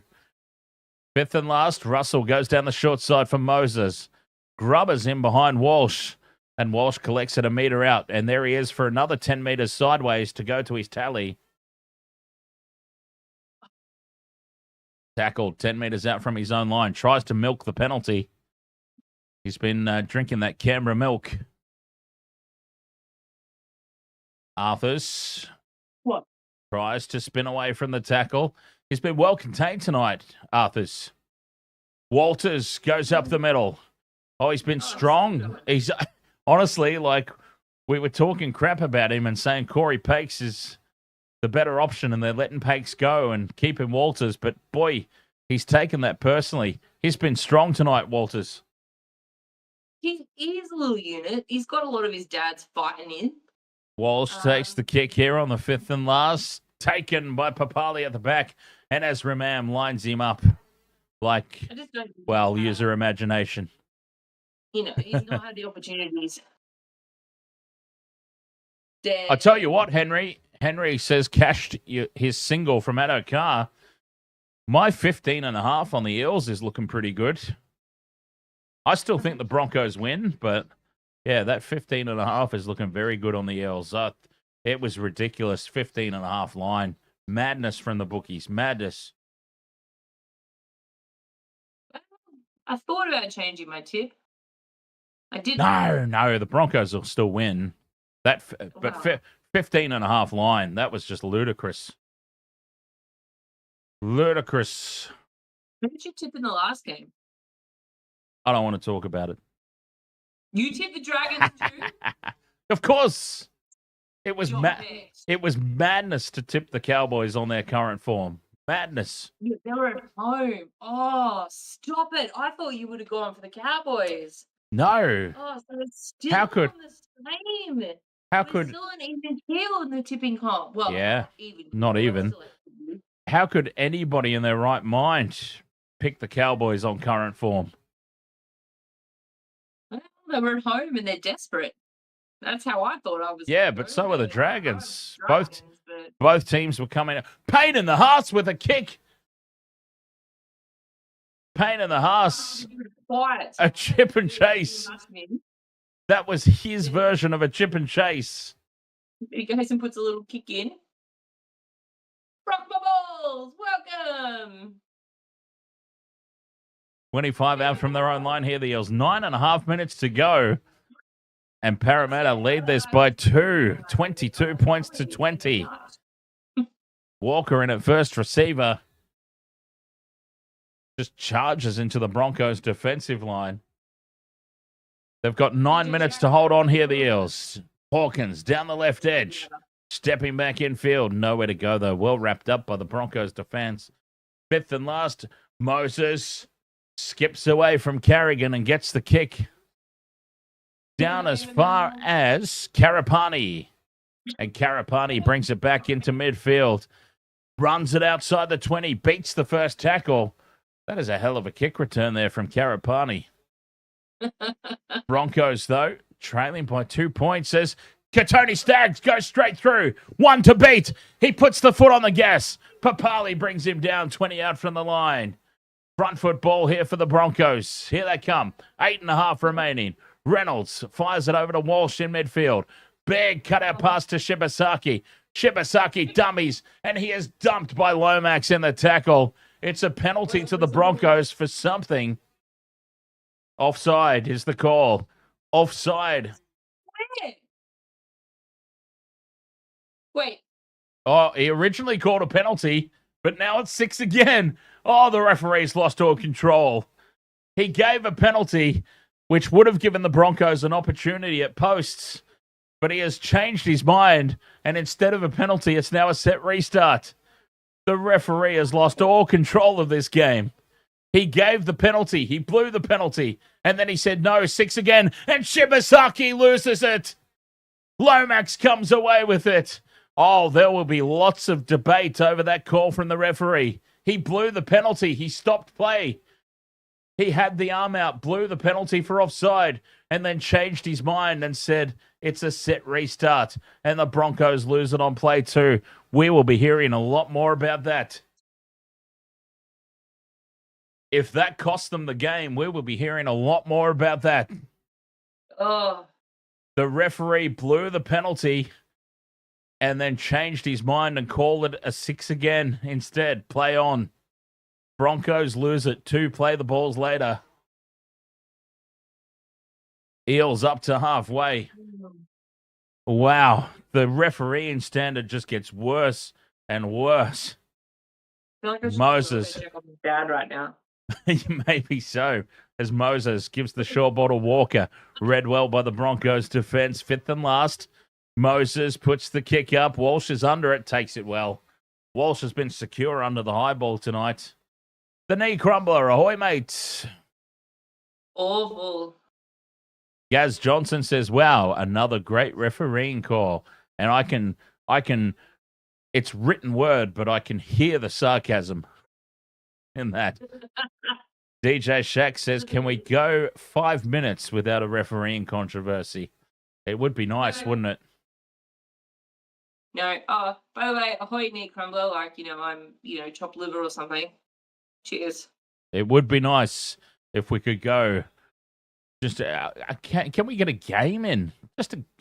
Is it possible to do a game of rugby league without a refereeing controversy? As Walsh gets this kick downfield and he puts it out on the full. Reece Walsh kicks it out on the full. And the Broncos are falling to pieces here. 5 minutes 40 to go. Oh, why didn't I tip Parramatta? I was so confident last night. Remember the stream last night? I was so confident.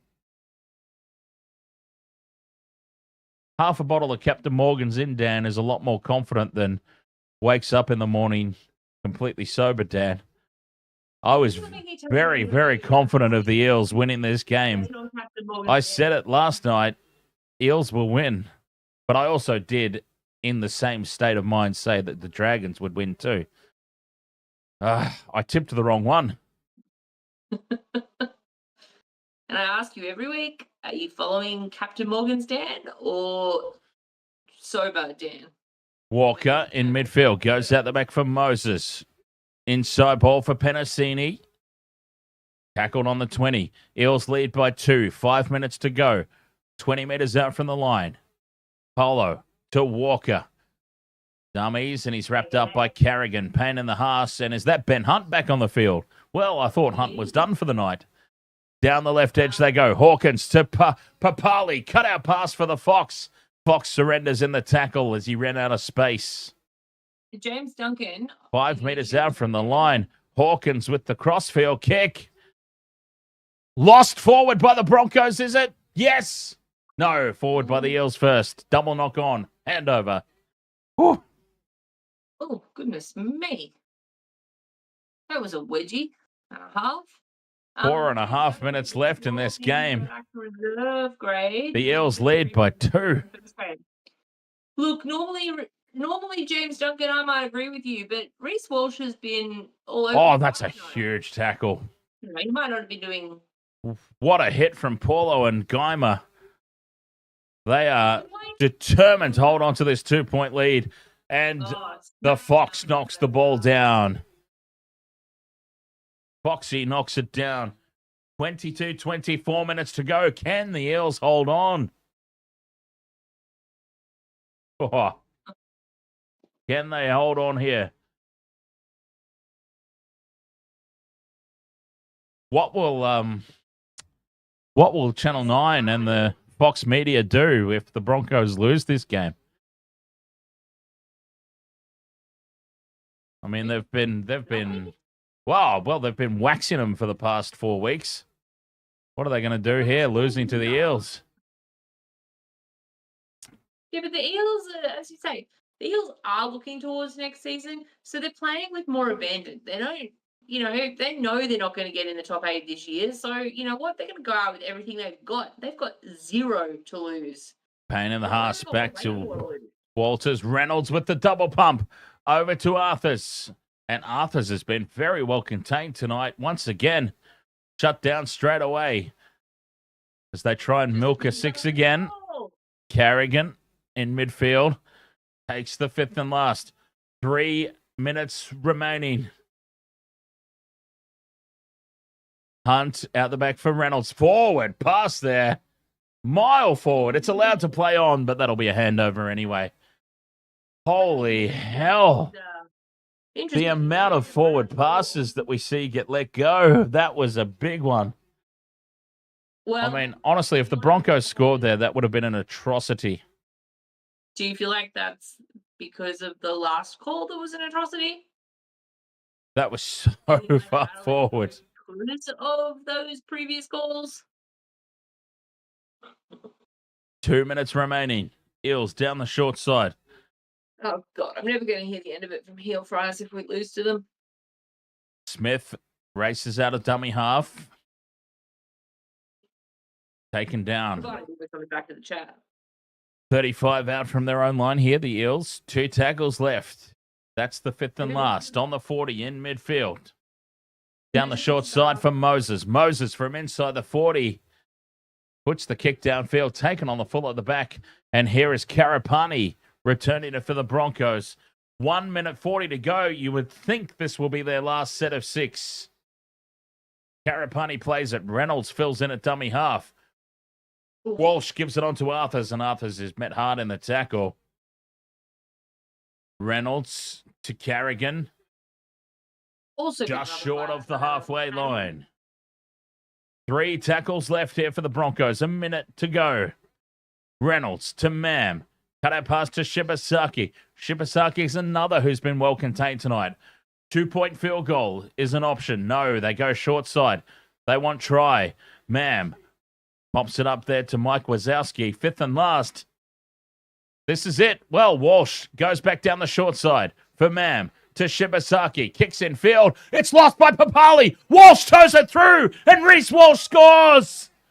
Reece Walsh with the match winner.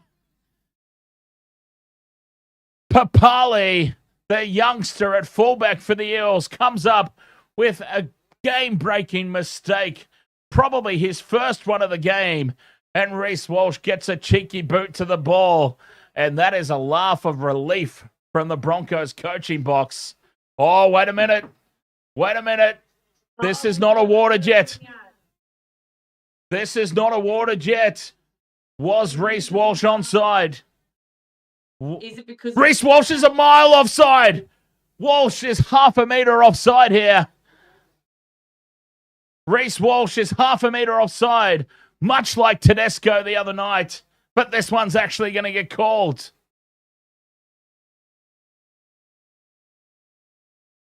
Reece Walsh is offside, and the Eels have won. The Eels have won. From joy to misery, just like that. Reece Walsh offside. No try. Penalty to Parramatta. Well, Tedesco's allowed to do it. what was that, Matt? That's all I'm going to say.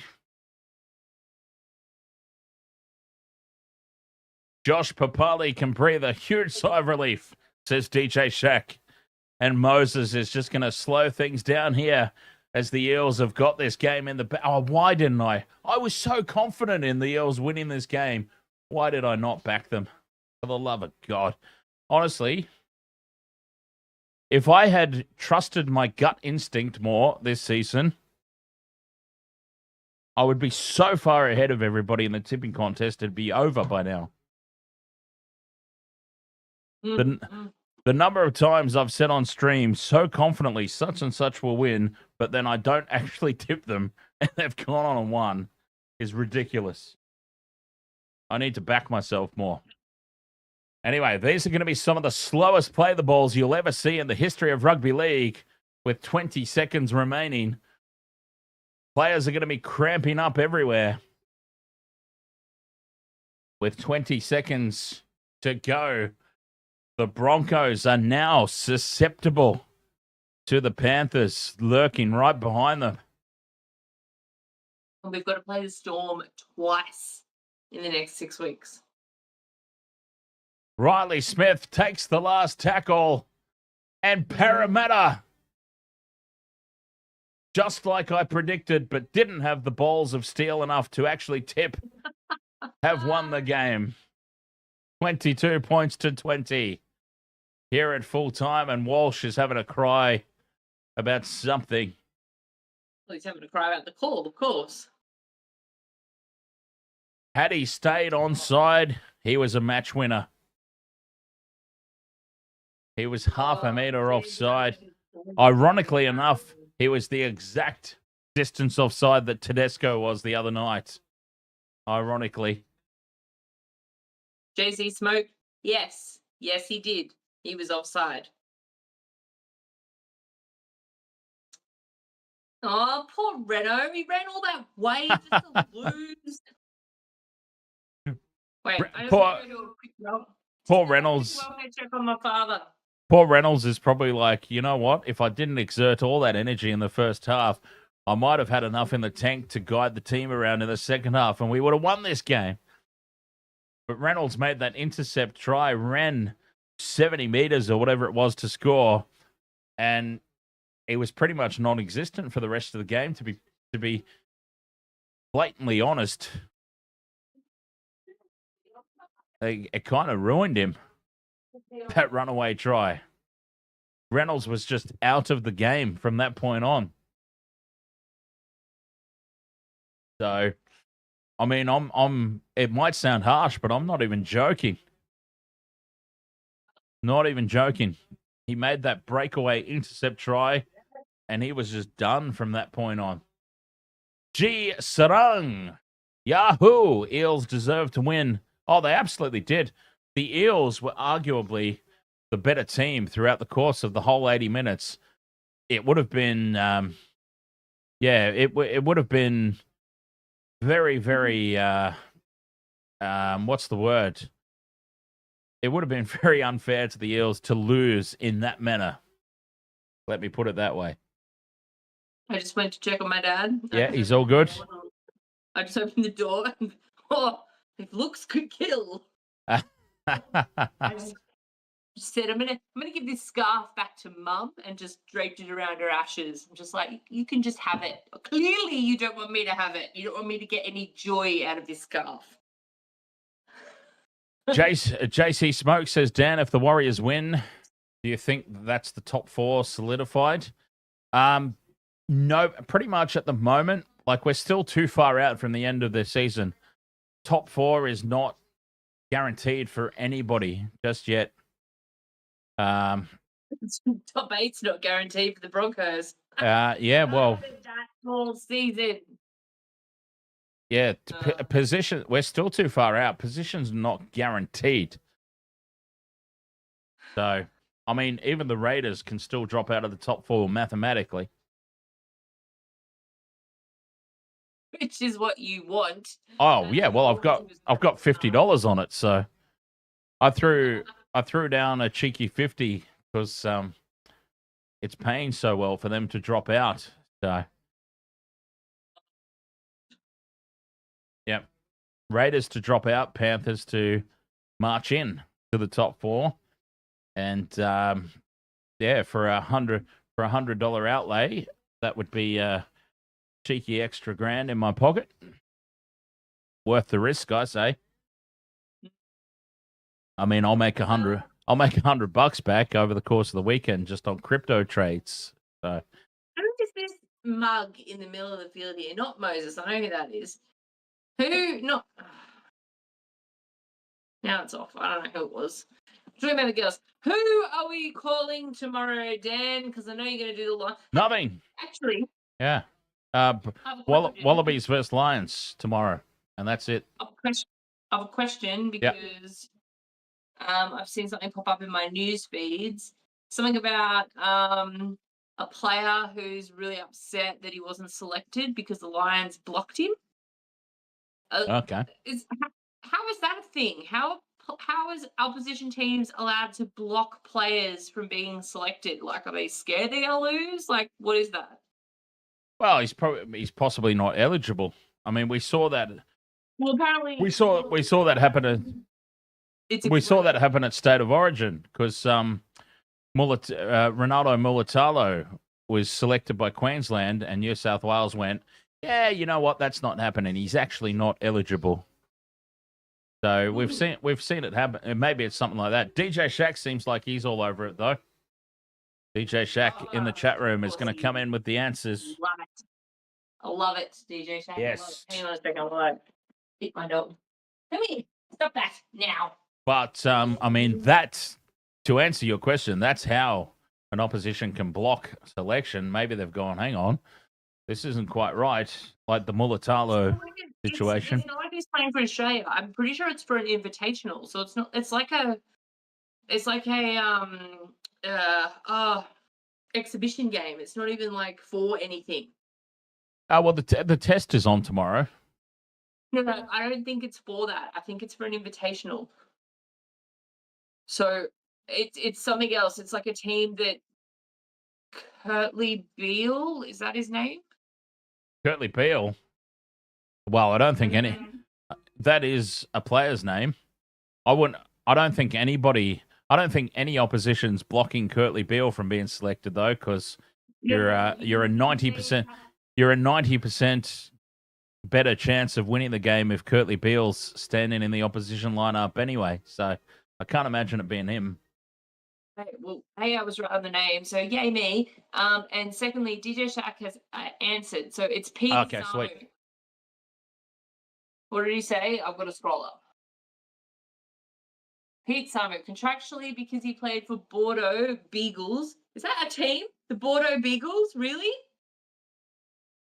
If that's a team, they're my team. If that's a team, I'm going for them because the Bordeaux Beagles sounds like the most ridiculous team I've ever heard of and not scary at all. And that's going to be my team in Union because the Beagles. I love it. Anyway, contractually, because he played for the Bordeaux Beagles in the French top 14, the contract stated for the First Nations and Pacifica 15, they needed to have played in Super Pacific or B. There's more to this statement. Or be contracted by a Super Rugby team. So, because he isn't contracted by a Super Rugby team, because he plays for the Bordeaux Beagles, he's not allowed to play? Is that why? Is that how I'm reading that? Yes, James, we know. Is that, am I right, DJ Shack? Is that how I'm reading that? Because he's not in the right competition, he can't play for an invitational. The Lions, and didn't the Lions beat that team like 48-0 or something like that? Like, why would they even bother blocking a player if they're going to just come out and absolutely wallop them? Like, wouldn't they want to have a bit of competition? Like, I mean, the Lions are English, right? Is the moral victories meme really extend that far? So, okay, because he played all of 2025 in France despite being contracted to the Arthars in 2026.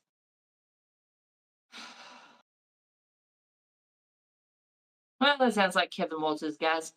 Okay, I don't know, DJ Shack. I don't even know if Dan's still there listening to me bollocks on about the Lions and Union and a sport I do not understand. But if there's a team called the Bordeaux Beagles, that is 100% a team I can get behind because Beagles are cute. I used to play softball for a team called the Burpengary Beagles, and I don't mind a Bordeaux every now and then. So, cheers. Cheers. Cheers. Andy Farrell, that's the Lions coach, yeah? Yes. Catch you later, Mookie, by the way. Yeah, Andy Farrell has put his son on the bench, and a lot of people ain't happy about that decision. Well, there's history of coaches putting their sons on the benches. Is his son crap? Is that why they're not happy with the decision? Or look, he wouldn't have been my first choice, but then he's not my son, so you know. So he wouldn't have been my first choice. If you had a son, Dan, we'd call child services. If I had a son, wouldn't even know. He's a grubby player. Oh, so he's a Slater? That's all I'm hearing from that. People don't like him because he's grubby. Okay. So he's a Slater. All right. Right, well, so that's it. So you're not going to do. I know, obviously, the Sharks play at the same time as Lions tomorrow, which kind of sucks because I know how much you love to rag on your own team. Oh yeah, they'll lose that game. Guaranteed. Do the game beforehand? Guaranteed that they'll lose that game. So you're not going to do the game beforehand?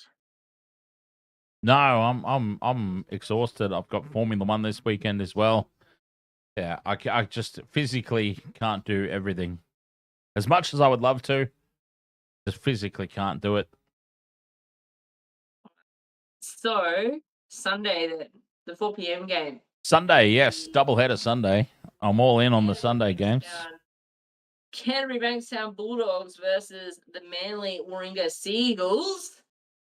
Yep. Who's that going to be? William Daniel, welcome to From Friends. Our second channel member of the night. William Daniel, thank you so much for joining the channel membership. Very much appreciate it. Yeah, that's rad. Thank you very much. Well, Raven 187 was the other one. Raven 187, and now William Daniel joining our channel memberships. Very much appreciate it. So, no NRL tomorrow. Then you're just gonna leave it just straight for the union. Yeah. Yep. Wallabies versus Lions tomorrow. What's the other game on Sunday? Because the only Panthers West Tigers. Panthers Tigers are playing tomorrow, yeah, but like Warriors, Tomorrow. Okay. like Warriors Titans, yeah, okay, it's 3:00. That's plenty of time before the Union, but I mean, who really gives a bollocks? Warriors Titans, Do you want to have a little bit of fun? And that sounded weird. Call the T20 between the Windies and Australia tomorrow morning. No, Okay. no, I don't. Like, if Australia were playing anybody half decent, I'd be keen. But yeah, the poor West Indies. You know what's really disappointing is the West Indies they actually put up a fight in that Test series until the very end, didn't they? Just didn't quite have it. If in rugby league terms, shocking in that last. Yeah, it was so disappointing for them to go out that way because they put up a decent fight throughout the course of the series overall. Yeah, I mean, Scotty Boland getting a hat trick. It's Mitchy Stark's 400,000th wicket or some shit. I don't know. Yeah. Anyway, I actually still haven't checked because the day of the second T20 was the day we found out about Aussie. So everybody was a little preoccupied about Aussie, and you probably would have seen it. The cricket chat was very silent, even though there was an Australia game playing. The first T20 though, the Windies brought it. Like, yeah, look, I was win that game. It was toy. Yeah, I was impressed with the fight that they showed early in the Test series as well. I kind of thought, this might not be one-way traffic, but yeah, they just ended so poorly in the Test series. I'm like, what a disappointing, limp-wristed way to go out in that series. And yeah, they're young and they've got a lot to learn. It was so sad. The T20s, I haven't even checked. I still haven't checked the score for the second game, so I'm not sure what's happened. I know Australia won. Yeah. I don't know how close it was. But yeah, obviously very preoccupied with Aussie. Yes. So yeah, game 3 is on tomorrow at 10, and I think game 4 is on Sunday at 10 or 11 for the T20s. They've got 2 back-to-backs. The Parramatta Eels are currently walking around the sidelines of Suncorp signing autographs and stuff. And one of the players, I couldn't quite see who it was. I only caught it out of the corner of my eye. Stole some chips from one of the people. Well, I say stole. He was probably offered. But yeah, took some fries from the. You want some carbs? Yeah, so I don't know, maybe on Sunday we could do a full day of cricket followed by rugby league. Oh, fuck no. No. Holy Jesus. No, thank you. Adam Reynolds fit enough. No, I'll be right. Like I said, if it was like a half decent cricket thing going on, no, not a chance. I've got the Formula 1 this weekend as well, so yeah. I just want to save some face, so But yeah. All right, so no NRL tomorrow, just the Lions game. I think so. On Sunday. I think so because the Warriors Titans. Who cares? I'm actually keen on the Panthers Tigers game, but it's too tight. It's just too close to the start of the Lions stream. So, what was that about Sunday? Sorry. Who's the first game in the doubleheader? Who's the PM game? Just a sec. Sunday is Raiders Knights. Ugh. Bradman Best is out for the Knights as well, so they've got no chance. All right, so let's not do that game. Let's. I would just be- do the game. Yeah, I'd be happy to sit that one out. Oh, look at those little jocks. They got marlins all over them, I think. Yeah, I think something like that. Stupid. Yeah, okay, so Bulldogs, Manly. You know what? Sorry, if Bloody- you're new to this stream, one of the things we've been doing all season is looking at the players' jocks when we get a chance, because not just me, everybody, because we're trying to see if the players were in their team jocks, like we saw Reece Walsh earlier tonight when he got a mad wedgie from Lomax. Or last night, was it young Keanu in the zebra striped? It was, I believe, Yeah. yes. Yeah, so that's been a fun thing to look out for this season if you're into looking at jocks. So I cut you off, Dan. What were you saying? Oh no, I was just saying I wouldn't be surprised if Manly win that game. The way this weekend's been going. Look, honestly, that is the toughest game to pick for me this weekend. Last night was tough. I went Storm because they're very much not going to lose. Twice in a row. Yeah, doesn't happen. Even, and Harry Grant put on a superhuman. Sorry, I threw up a little bit in my mouth saying that. Yeah, he did that performance after Jerome Hughes was injured. Which, by the way, do we know the severity of Jerome Hughes' injury? 6 weeks, apparently. He's looking at 6 weeks. So he should be back for finals. He'll be back for finals. They're hoping he's back for the finals. Yeah. Cool. All right. So, yeah, but I feel like, and I was talking to a Melbourne colleague who has no idea about the NRL, and I was explaining to him about how tight the race is for the top 8 and how the game on Sunday, the Bulldogs and Manly is going to be probably. But we're talking it up. We're hyping it up. And what happens when we hype up a game? It is crap. Terrible.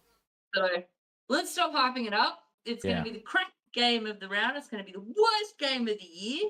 The Bulldogs versus Manly on Sunday. Worst game of the year, but we're going to call it. Yep, 100%. Did our in sync vomits about Raiders versus Knights mean we're not going to call that one? I mean, if I'm up and I've got nothing else to do, I might do it. But I mean, I'd be lying if I said you okay. Yeah, if Bradman Best were playing and the Knights were full strength, I might fancy them this weekend for an upset. But now that Bradman Best is out injured, I can't say that I'm that interested in calling another Raiders win. Yeah. Right. Well. Yeah. No. Hosea. XCI. That we were going to do the games last Sunday and we both tapped out and they were both absolute crackers. And that's generally what happens. It's always the way.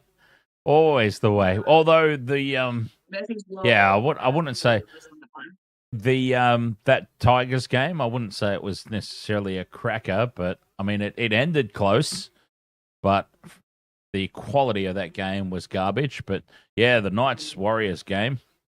Disappointed that I missed that one. Yeah, me too. Like, I mean, just watching the end of that game was just intense. But yeah.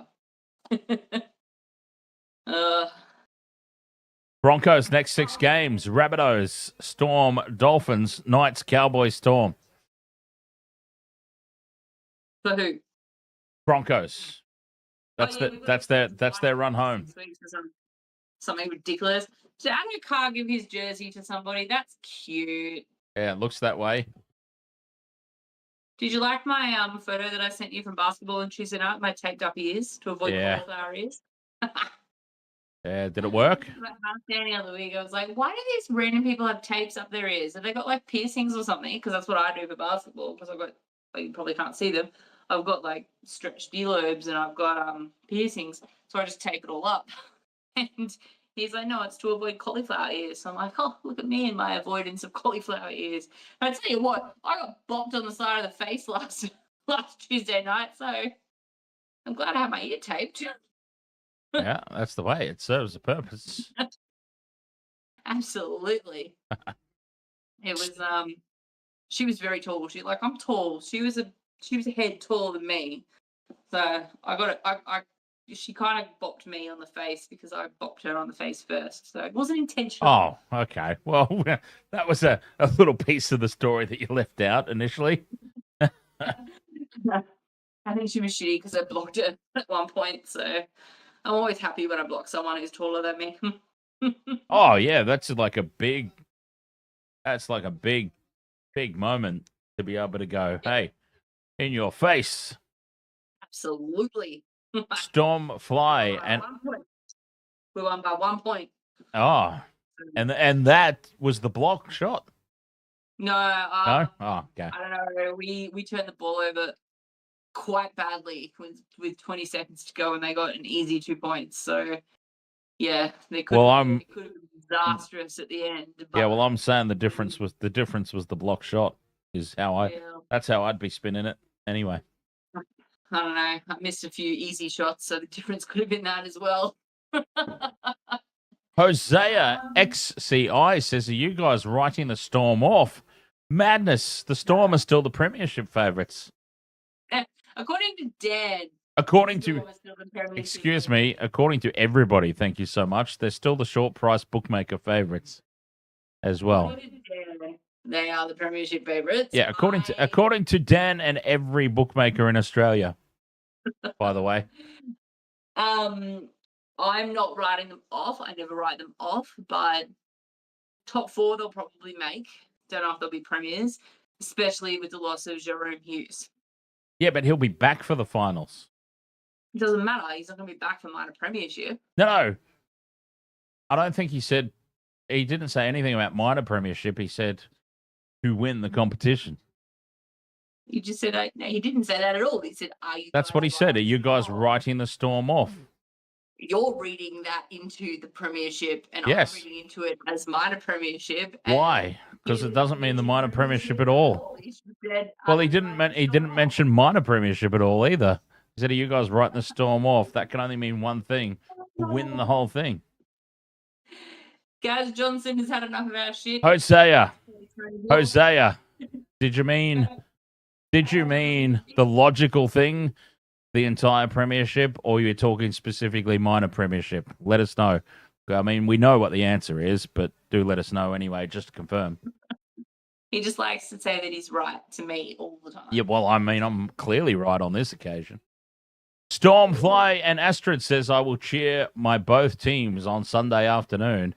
Who's your both teams, Stormfly and Astrid? Who's your both teams? There's 4 possibilities. 4 possibilities. Please don't tell me it's the Raiders. Oh, Dragons women and Broncos women. Okay.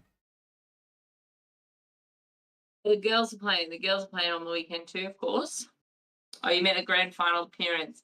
Well, Jose, if they can get into the grand final, they can do whatever they want in the grand final. They might lose because history shows us more often than not they like to choke in a grand final. So, unless they're handed the win because someone's retiring.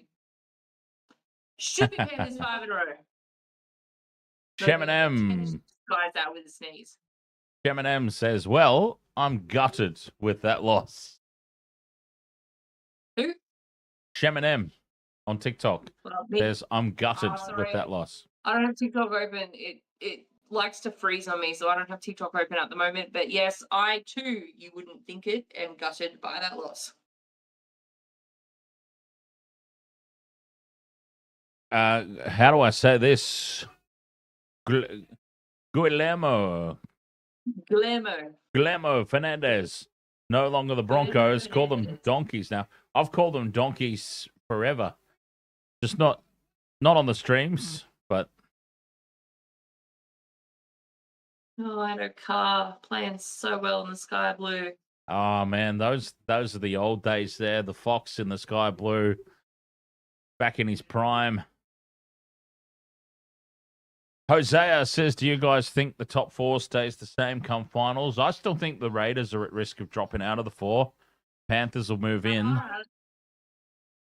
Panthers will move in. Yeah, Panthers to move into the 4.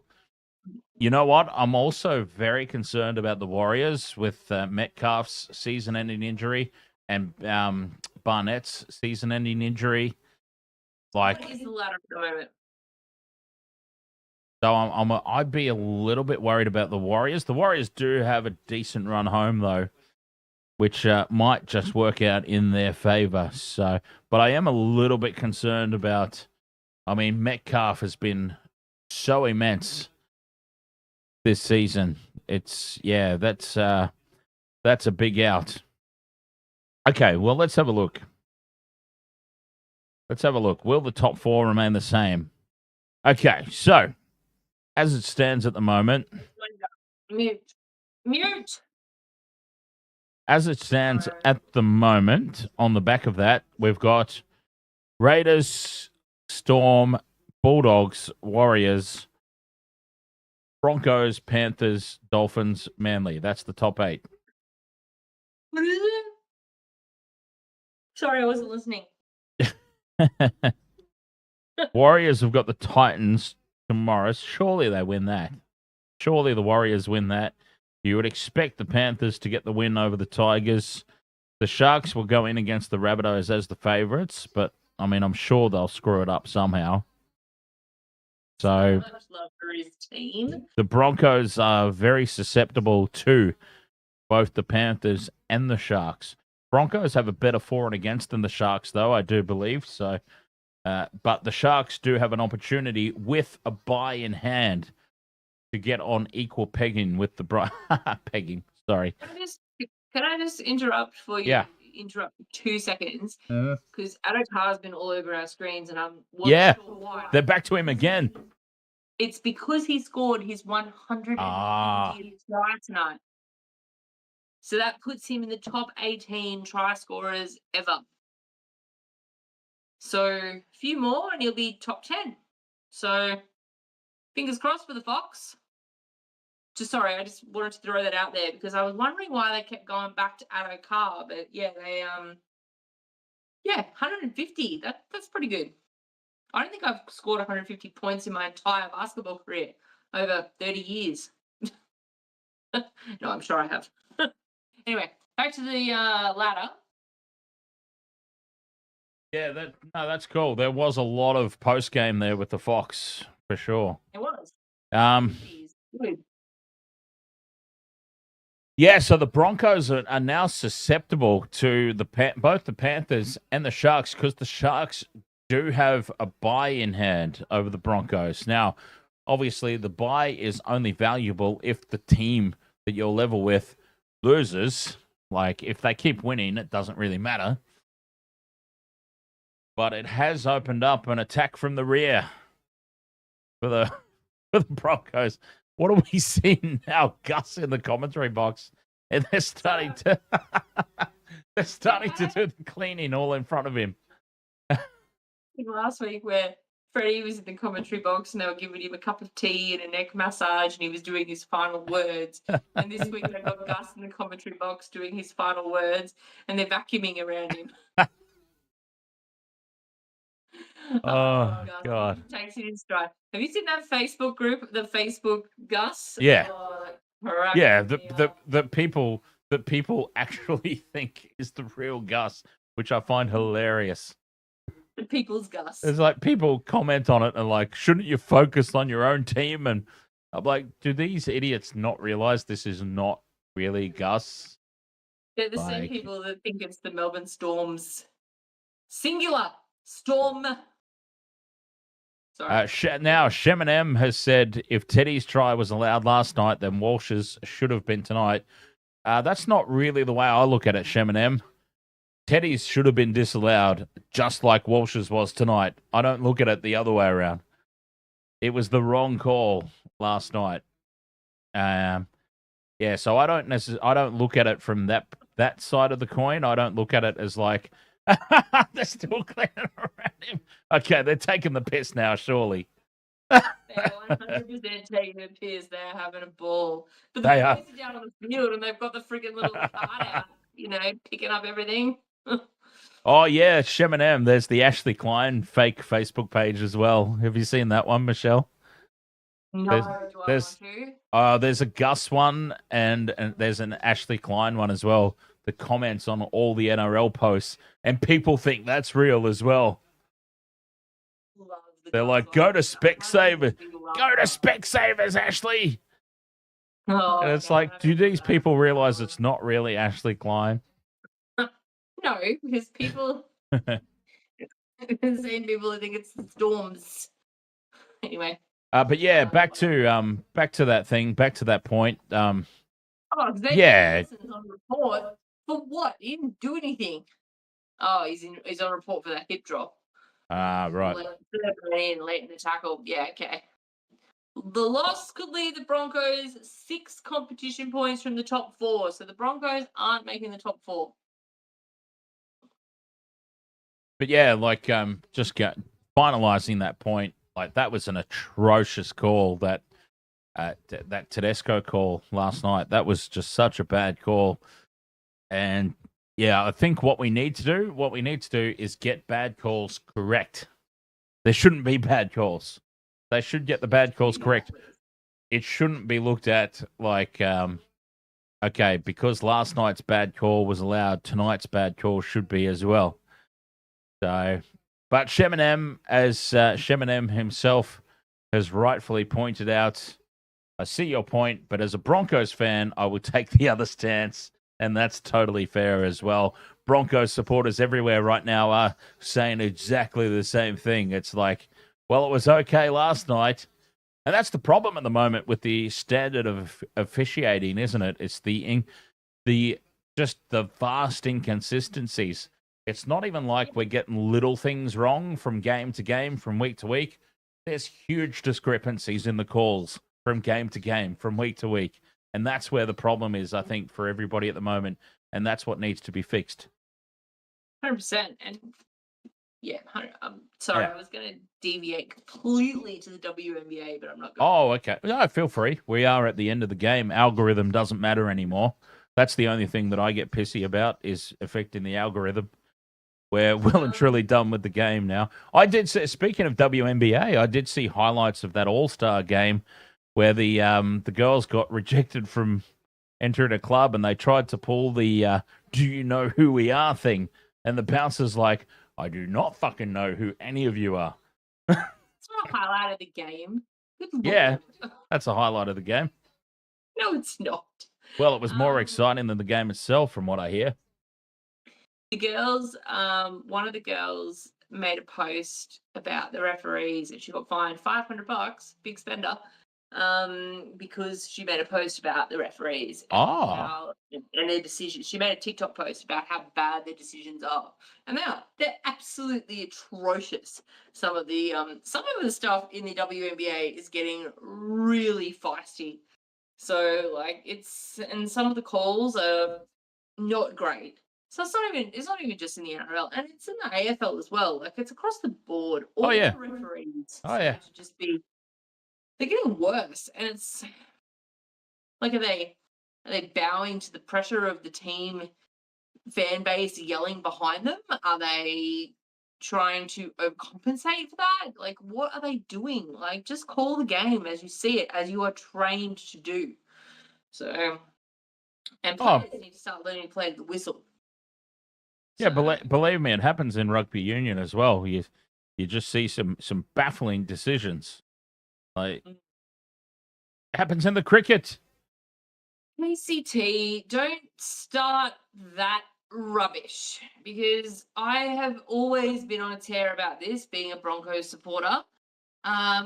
We actually don't get away with anywhere near as much as people think.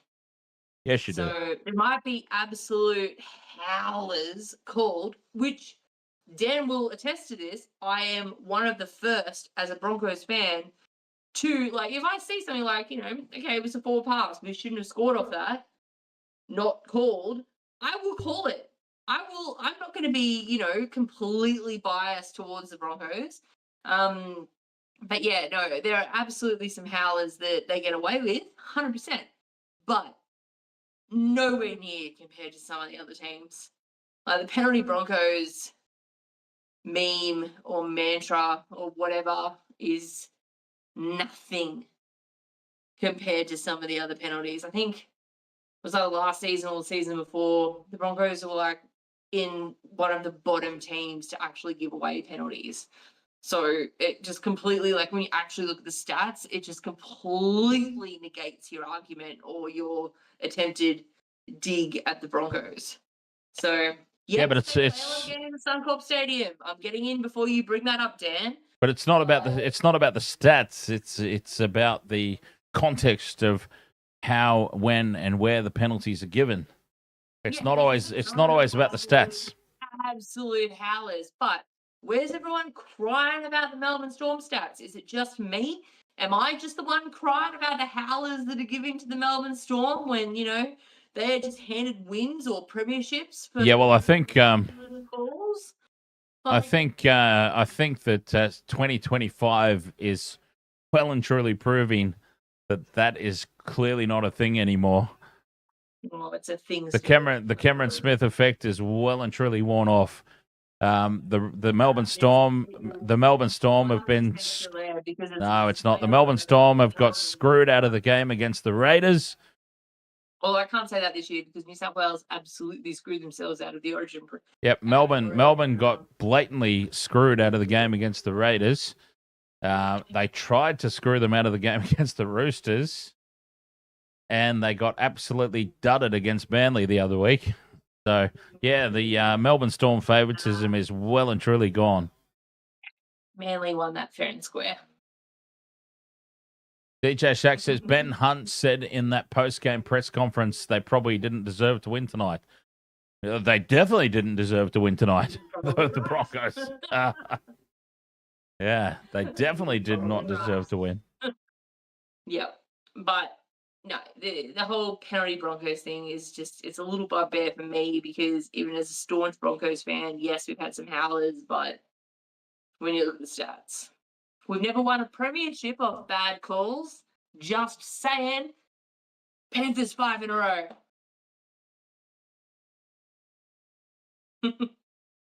Absolutely should be. They should be going for their 6th. 100% should be going for their 6th in a row. Oh, well, I mean, it's still impressive nonetheless, the Panthers. Well, even Cameron Smith admits they shouldn't have won that grand final, but I digress. Yeah. I guess I haven't heard Cameron Smith necessarily go down that avenue, but I've heard lots of roundabout admits it in something. I've heard lots of former players on podcasts and stuff, especially from the Panthers side of things, basically tiptoe around it and say, one that very, very immediately springs to mind is with the Mansource. Josh Mansour was on a podcast and he said, you might remember that grand final and we didn't exactly get a lot go our way that night. I'm like, yeah, they know that they got screwed out of that. The players know. I'll find Smith and I will send it to you. But anyway, I'm out of beverages, so I should get another one. Yeah. You mean you're out of beverages? Like there's still more in existence. You're just out. There's still more in existence. There's not in this room right now with me. Well, let's throw it over to the chat room. I mean, I always stick around for as long as the chat room wants to keep me here. So let's throw it over to the chat room. Do you want to listen to more of this bollocks from us? Or should we call it a night? We will throw it over to the chat room to decide. And we'll give you a good 30 seconds for YouTube latency to come back to us with an answer. Except for DJ Shack, because we know you're always there. Excuse me. DJ Shack's our boy. He's okay. Hosea says keep going.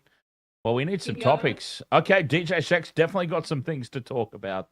All right. You grab yourself another wine.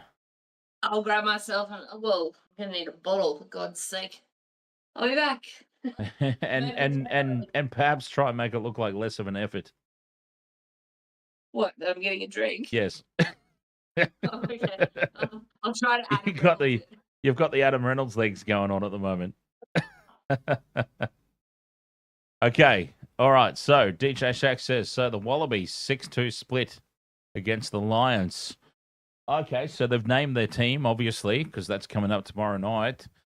I would be lying if I've said that I've paid attention to the team sheets and how that's all lined up at the moment. Let's have a look. Okay, rugbypass.com, my go-to source. Fixtures for the Lions tour. All right, let's have a look-see. Teams. Okay, so the Wallabies are Slipper, Parecki. Now Parecki. He wasn't playing the first test, was he? It was Fessler, wasn't it? Because I had Fessler in my try scorer list. Okay, so Parecki's come in. If I'm correct about that. Alatoa, Frost and Will Skelton. Valentini at 6. Fraser McBride at 7. Harry Wilson. Jake Gordon. Oh, Jake Gordon again at 9. What the hell? What? Okay. Honestly, what does Tate McDermott have to do to get a start? Jake Gordon is just horrible. Pointless. Pointless at 9. Okay, well, I can say that Jake Gordon's selection alone at 9 means that the early advantage will be to the Lions. So once again, it might be a situation of the games beyond the Wallabies by the time McDermott injects some X factor in at 9. But maybe I'm a little bit biased. Big fan of Tate McDermott. Tom Liner at 10. Yep. Okay. Harry Potter, Len Ikitau, Swalihi, Jorgensen, Wright. No change there from 10 and beyond. Billy Pollard, Angus Bell, Tom Robertson, Jeremy Williams. Langy Gleason. Carlo Tizzano onto the bench. I like that. Tate McDermott. What does the bloke have to do to get a start? I mean, Tate McDermott is hands down my starting number 9. Don't get it at all. Jake Gordon was awful in the first test. I mean, that might be a little bit harsh to say that he was awful, but I mean, he didn't really bring anything to the game in terms of attacking threat or, when Tate McDermott came onto the field. Now, in fairness, also, it might be a little bit misguided in a way because by the time Tate McDermott got onto the field, the game was essentially over.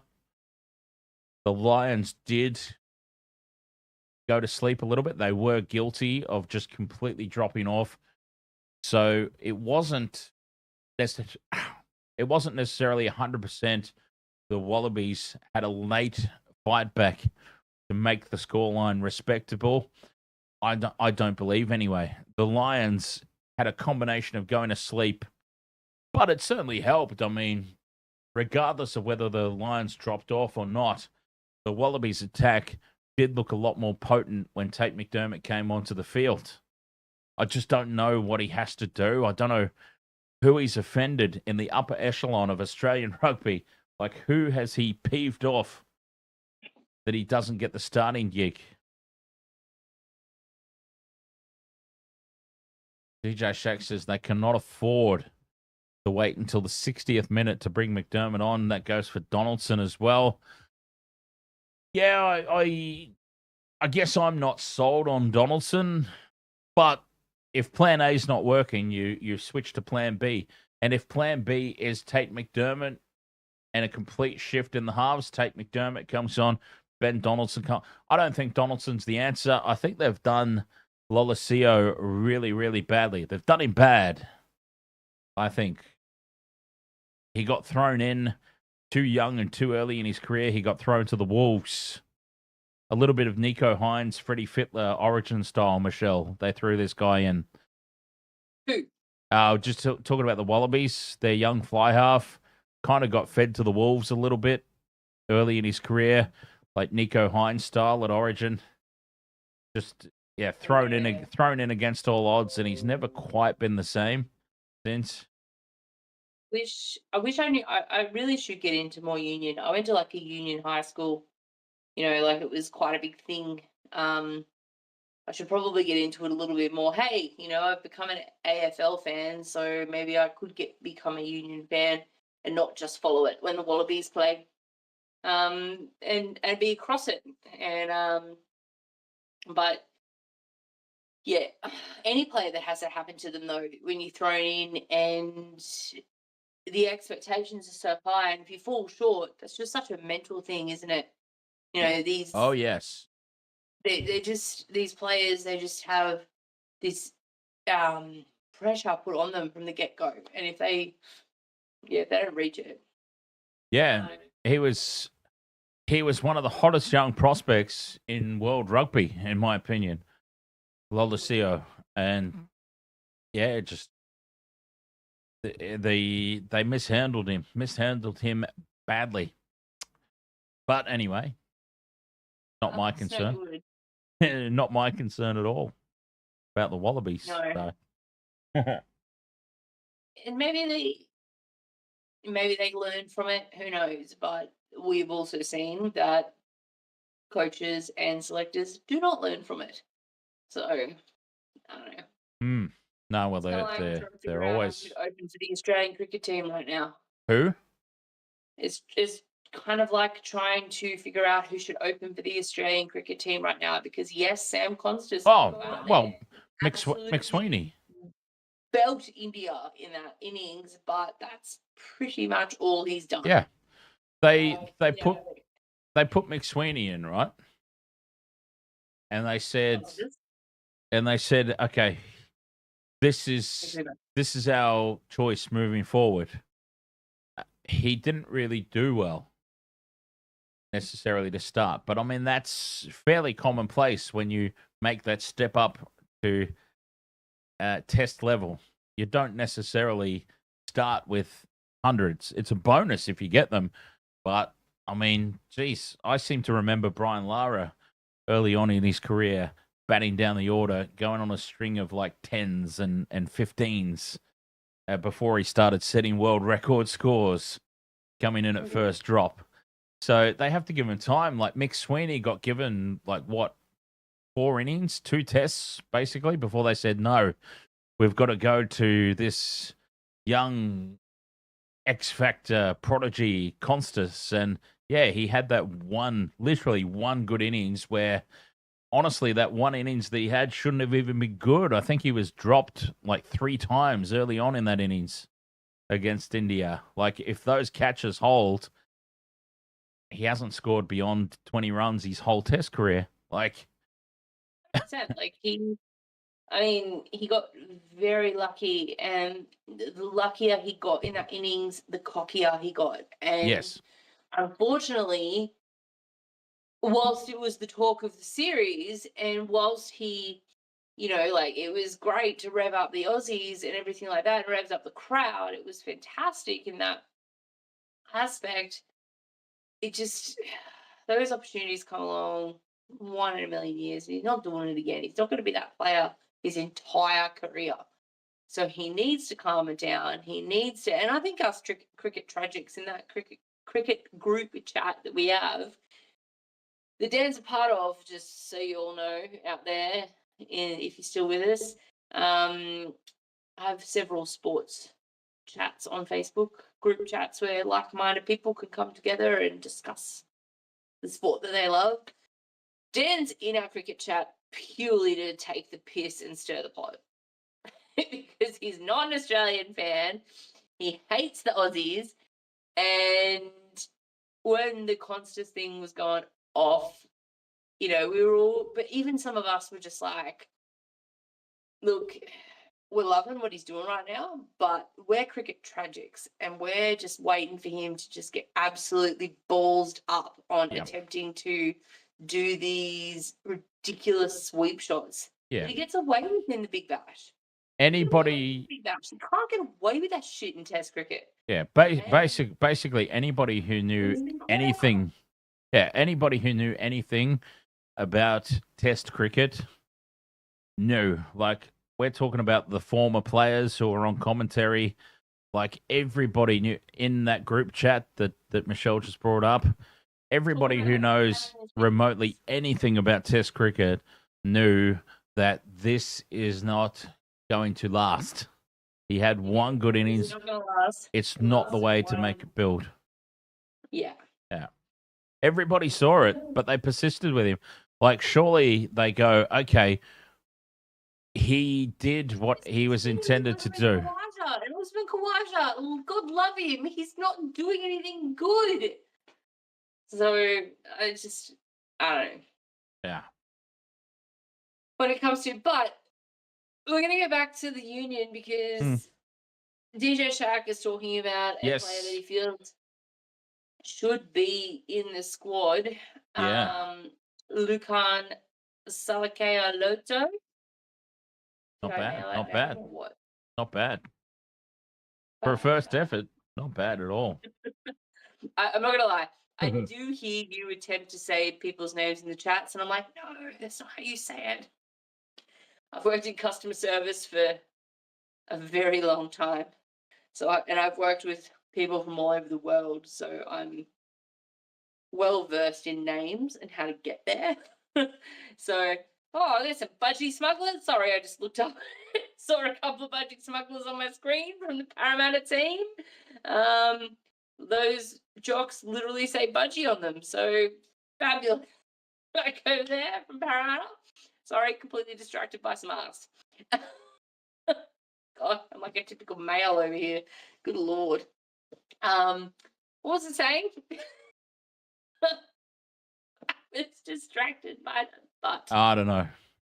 I would just like to say, though, that I would like to think that getting your name mispronounced by me is kind of like a charm of the channel. It's a rite of passage. A rite of passage, yes. Wait, hang on. Whoa. DJ Shaq, you made your own budgie smugglers? Is this where this is going? I wanna. You made your own budgie smugglers.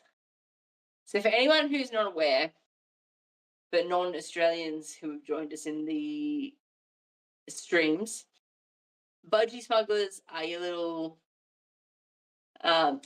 what are they? Like your little swimmers.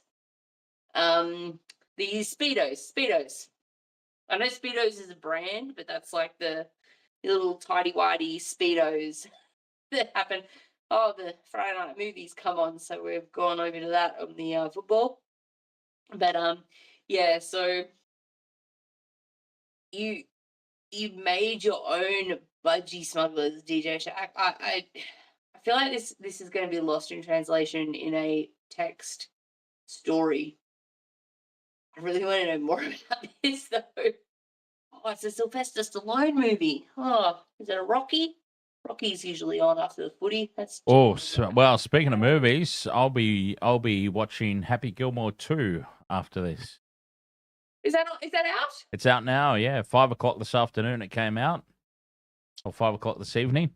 I obviously wasn't available to watch it right when it dropped, but I shall be checking it out as soon as we finish up here. Happy Gilmore 2. Excellent. I'll be on it. Excellent. Apologies, I've not kept up with social media and pop culture much this week except for Aussie and then Hulk. So I knew there was a Happy Gilmore 2. I've got to rewatch Happy Gilmore 1, I think, before I watch Happy Gilmore 2. What's it out on? Netflix. Oh, I don't have that. I'll have to download it. Legally, of course. Of course. I don't know how that's possible, but of course. I actually, speaking of that, we got rid of Foxtel in this house a couple of weeks ago. Oh yeah. So now we've only got KO. And would you believe that the KO 4K on the TV, the main lounge room, is 10 seconds ahead of my KO out here, and I'm the primary account holder. Yeah. I would. Like, seriously. I'm not even on the same level as you on KO. It drives me insane.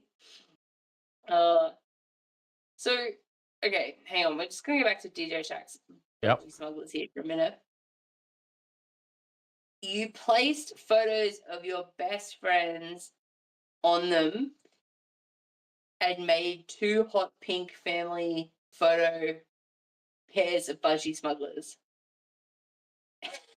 I'm surprised you learned just about photo editing in the process. I mean, my God, who did that? That's amazing. I wish you could show us. Maybe I wish you could show us photos right now. Hey, he could post them in the Discord. You could indeed. You could indeed. Oh, goodness me. If you really want to see them. No, I actually, so I talk a lot about my dad because I currently live with my old man. And we had a power blackout here, not last night, the night before, in the area that I live, because a possum decided to toss himself into a transmitter up on one of the things. Decided life wasn't worth being a possum, so he just decided to end it all and went down in a blaze of glory and knocked out the power around the area for at least 6 hours, because it was definitely out at 3 a.m. when I woke up to go get a drink of water. And it was still out at 7 a.m. when I woke up to walk the dog. And I woke up and I came out to the garage, and the electric garage door was only halfway up, and I was like, shit, did I not put that up properly last night? Like, is the power outage made it come up or whatever? I got regaled later from a story from my old man about him being in a wetsuit. So my old man likes to kayak, and nothing will get between him and his kayak. His kayak time out on the water, except power outage, it seems, because he tried to put the garage up manually with the manual override, but it wouldn't go up all the way. So he's giving me this full imagery of him in a wetsuit on a little 2-step ladder trying to get this garage door up and hold it up so he could back his ute out with his kayak on it and go kayaking. But he was like, I'm up there in this wetsuit with my pluggers on and I'm trying to get this thing up. He's like, so I've rigged up a whole thing, so next time it happens, I can just put this stick up there and post up and hold it up. And I'm like, wow, nothing gets between you and a kayak, does it? And he was very cranky yesterday because he didn't go out to go kayaking. But if it's not 6 degrees like it was this morning when he went kayaking, he will go out in his budgie smugglers and it's just little rash vest. I'm like, dude, I know you're over 70, but come on, have some shame.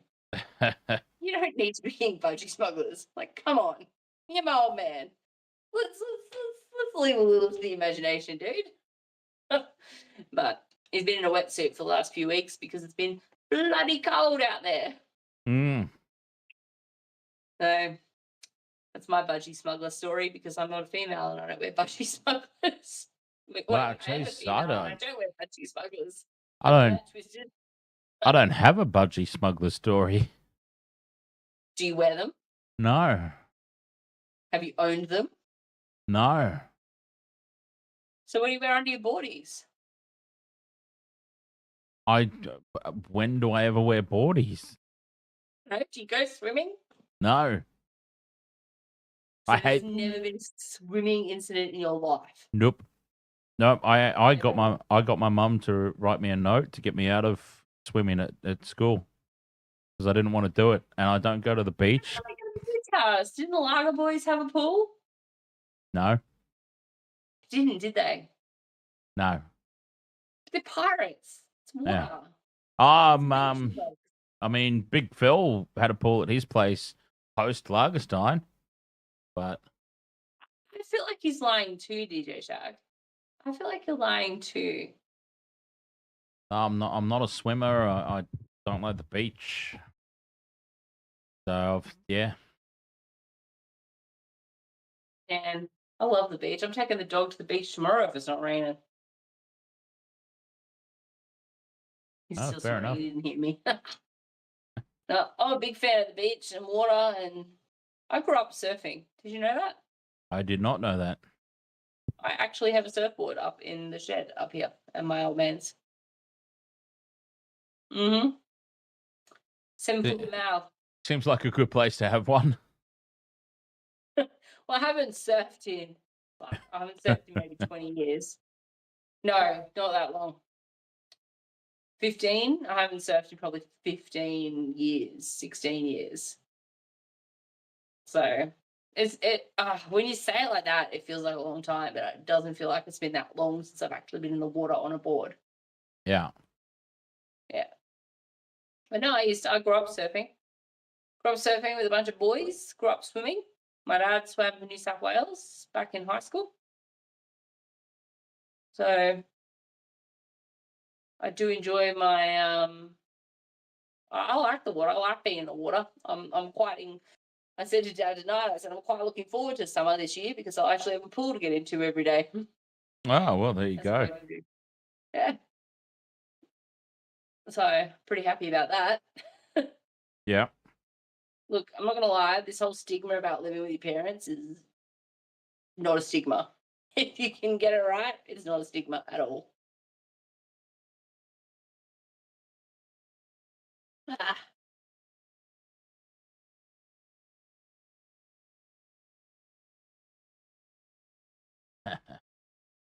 Where are we going from here? Because I don't know where we're going from here. Yeah, I'm happy to end at any point. Go for gold. And Tomorrow night. I think it's just DJ Shaq with us in the chat room. I don't think there's anybody else in there. I would be pleasantly surprised if anybody other than a regular like DJ Shaq has stuck around for this. I would be very, very love you, DJ surprised. Shaq. We love you. Yeah, I got my even DJ Shaq's like, oh yep, I'm sure I'm the only one. See, if it was just the three of us, we could have taken this offline onto, well, not offline, but off the stream onto Discord. You can still do that. Oh, well, oh yeah, you are on Discord, aren't you? Forgot about that. Yeah. I forget about that sometimes. DJ Shaq, do you want to meet us on Discord?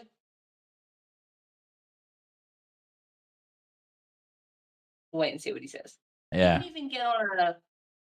Can you do a what's the word? A video chat with all three of us? I was waiting for you to say, "Can you do a three-way?" I was really hoping you would. Word that so much you were trying to not say it that way. We would have to go to the main channel live room on the Intoxigamer board, but yeah, it is more than possible.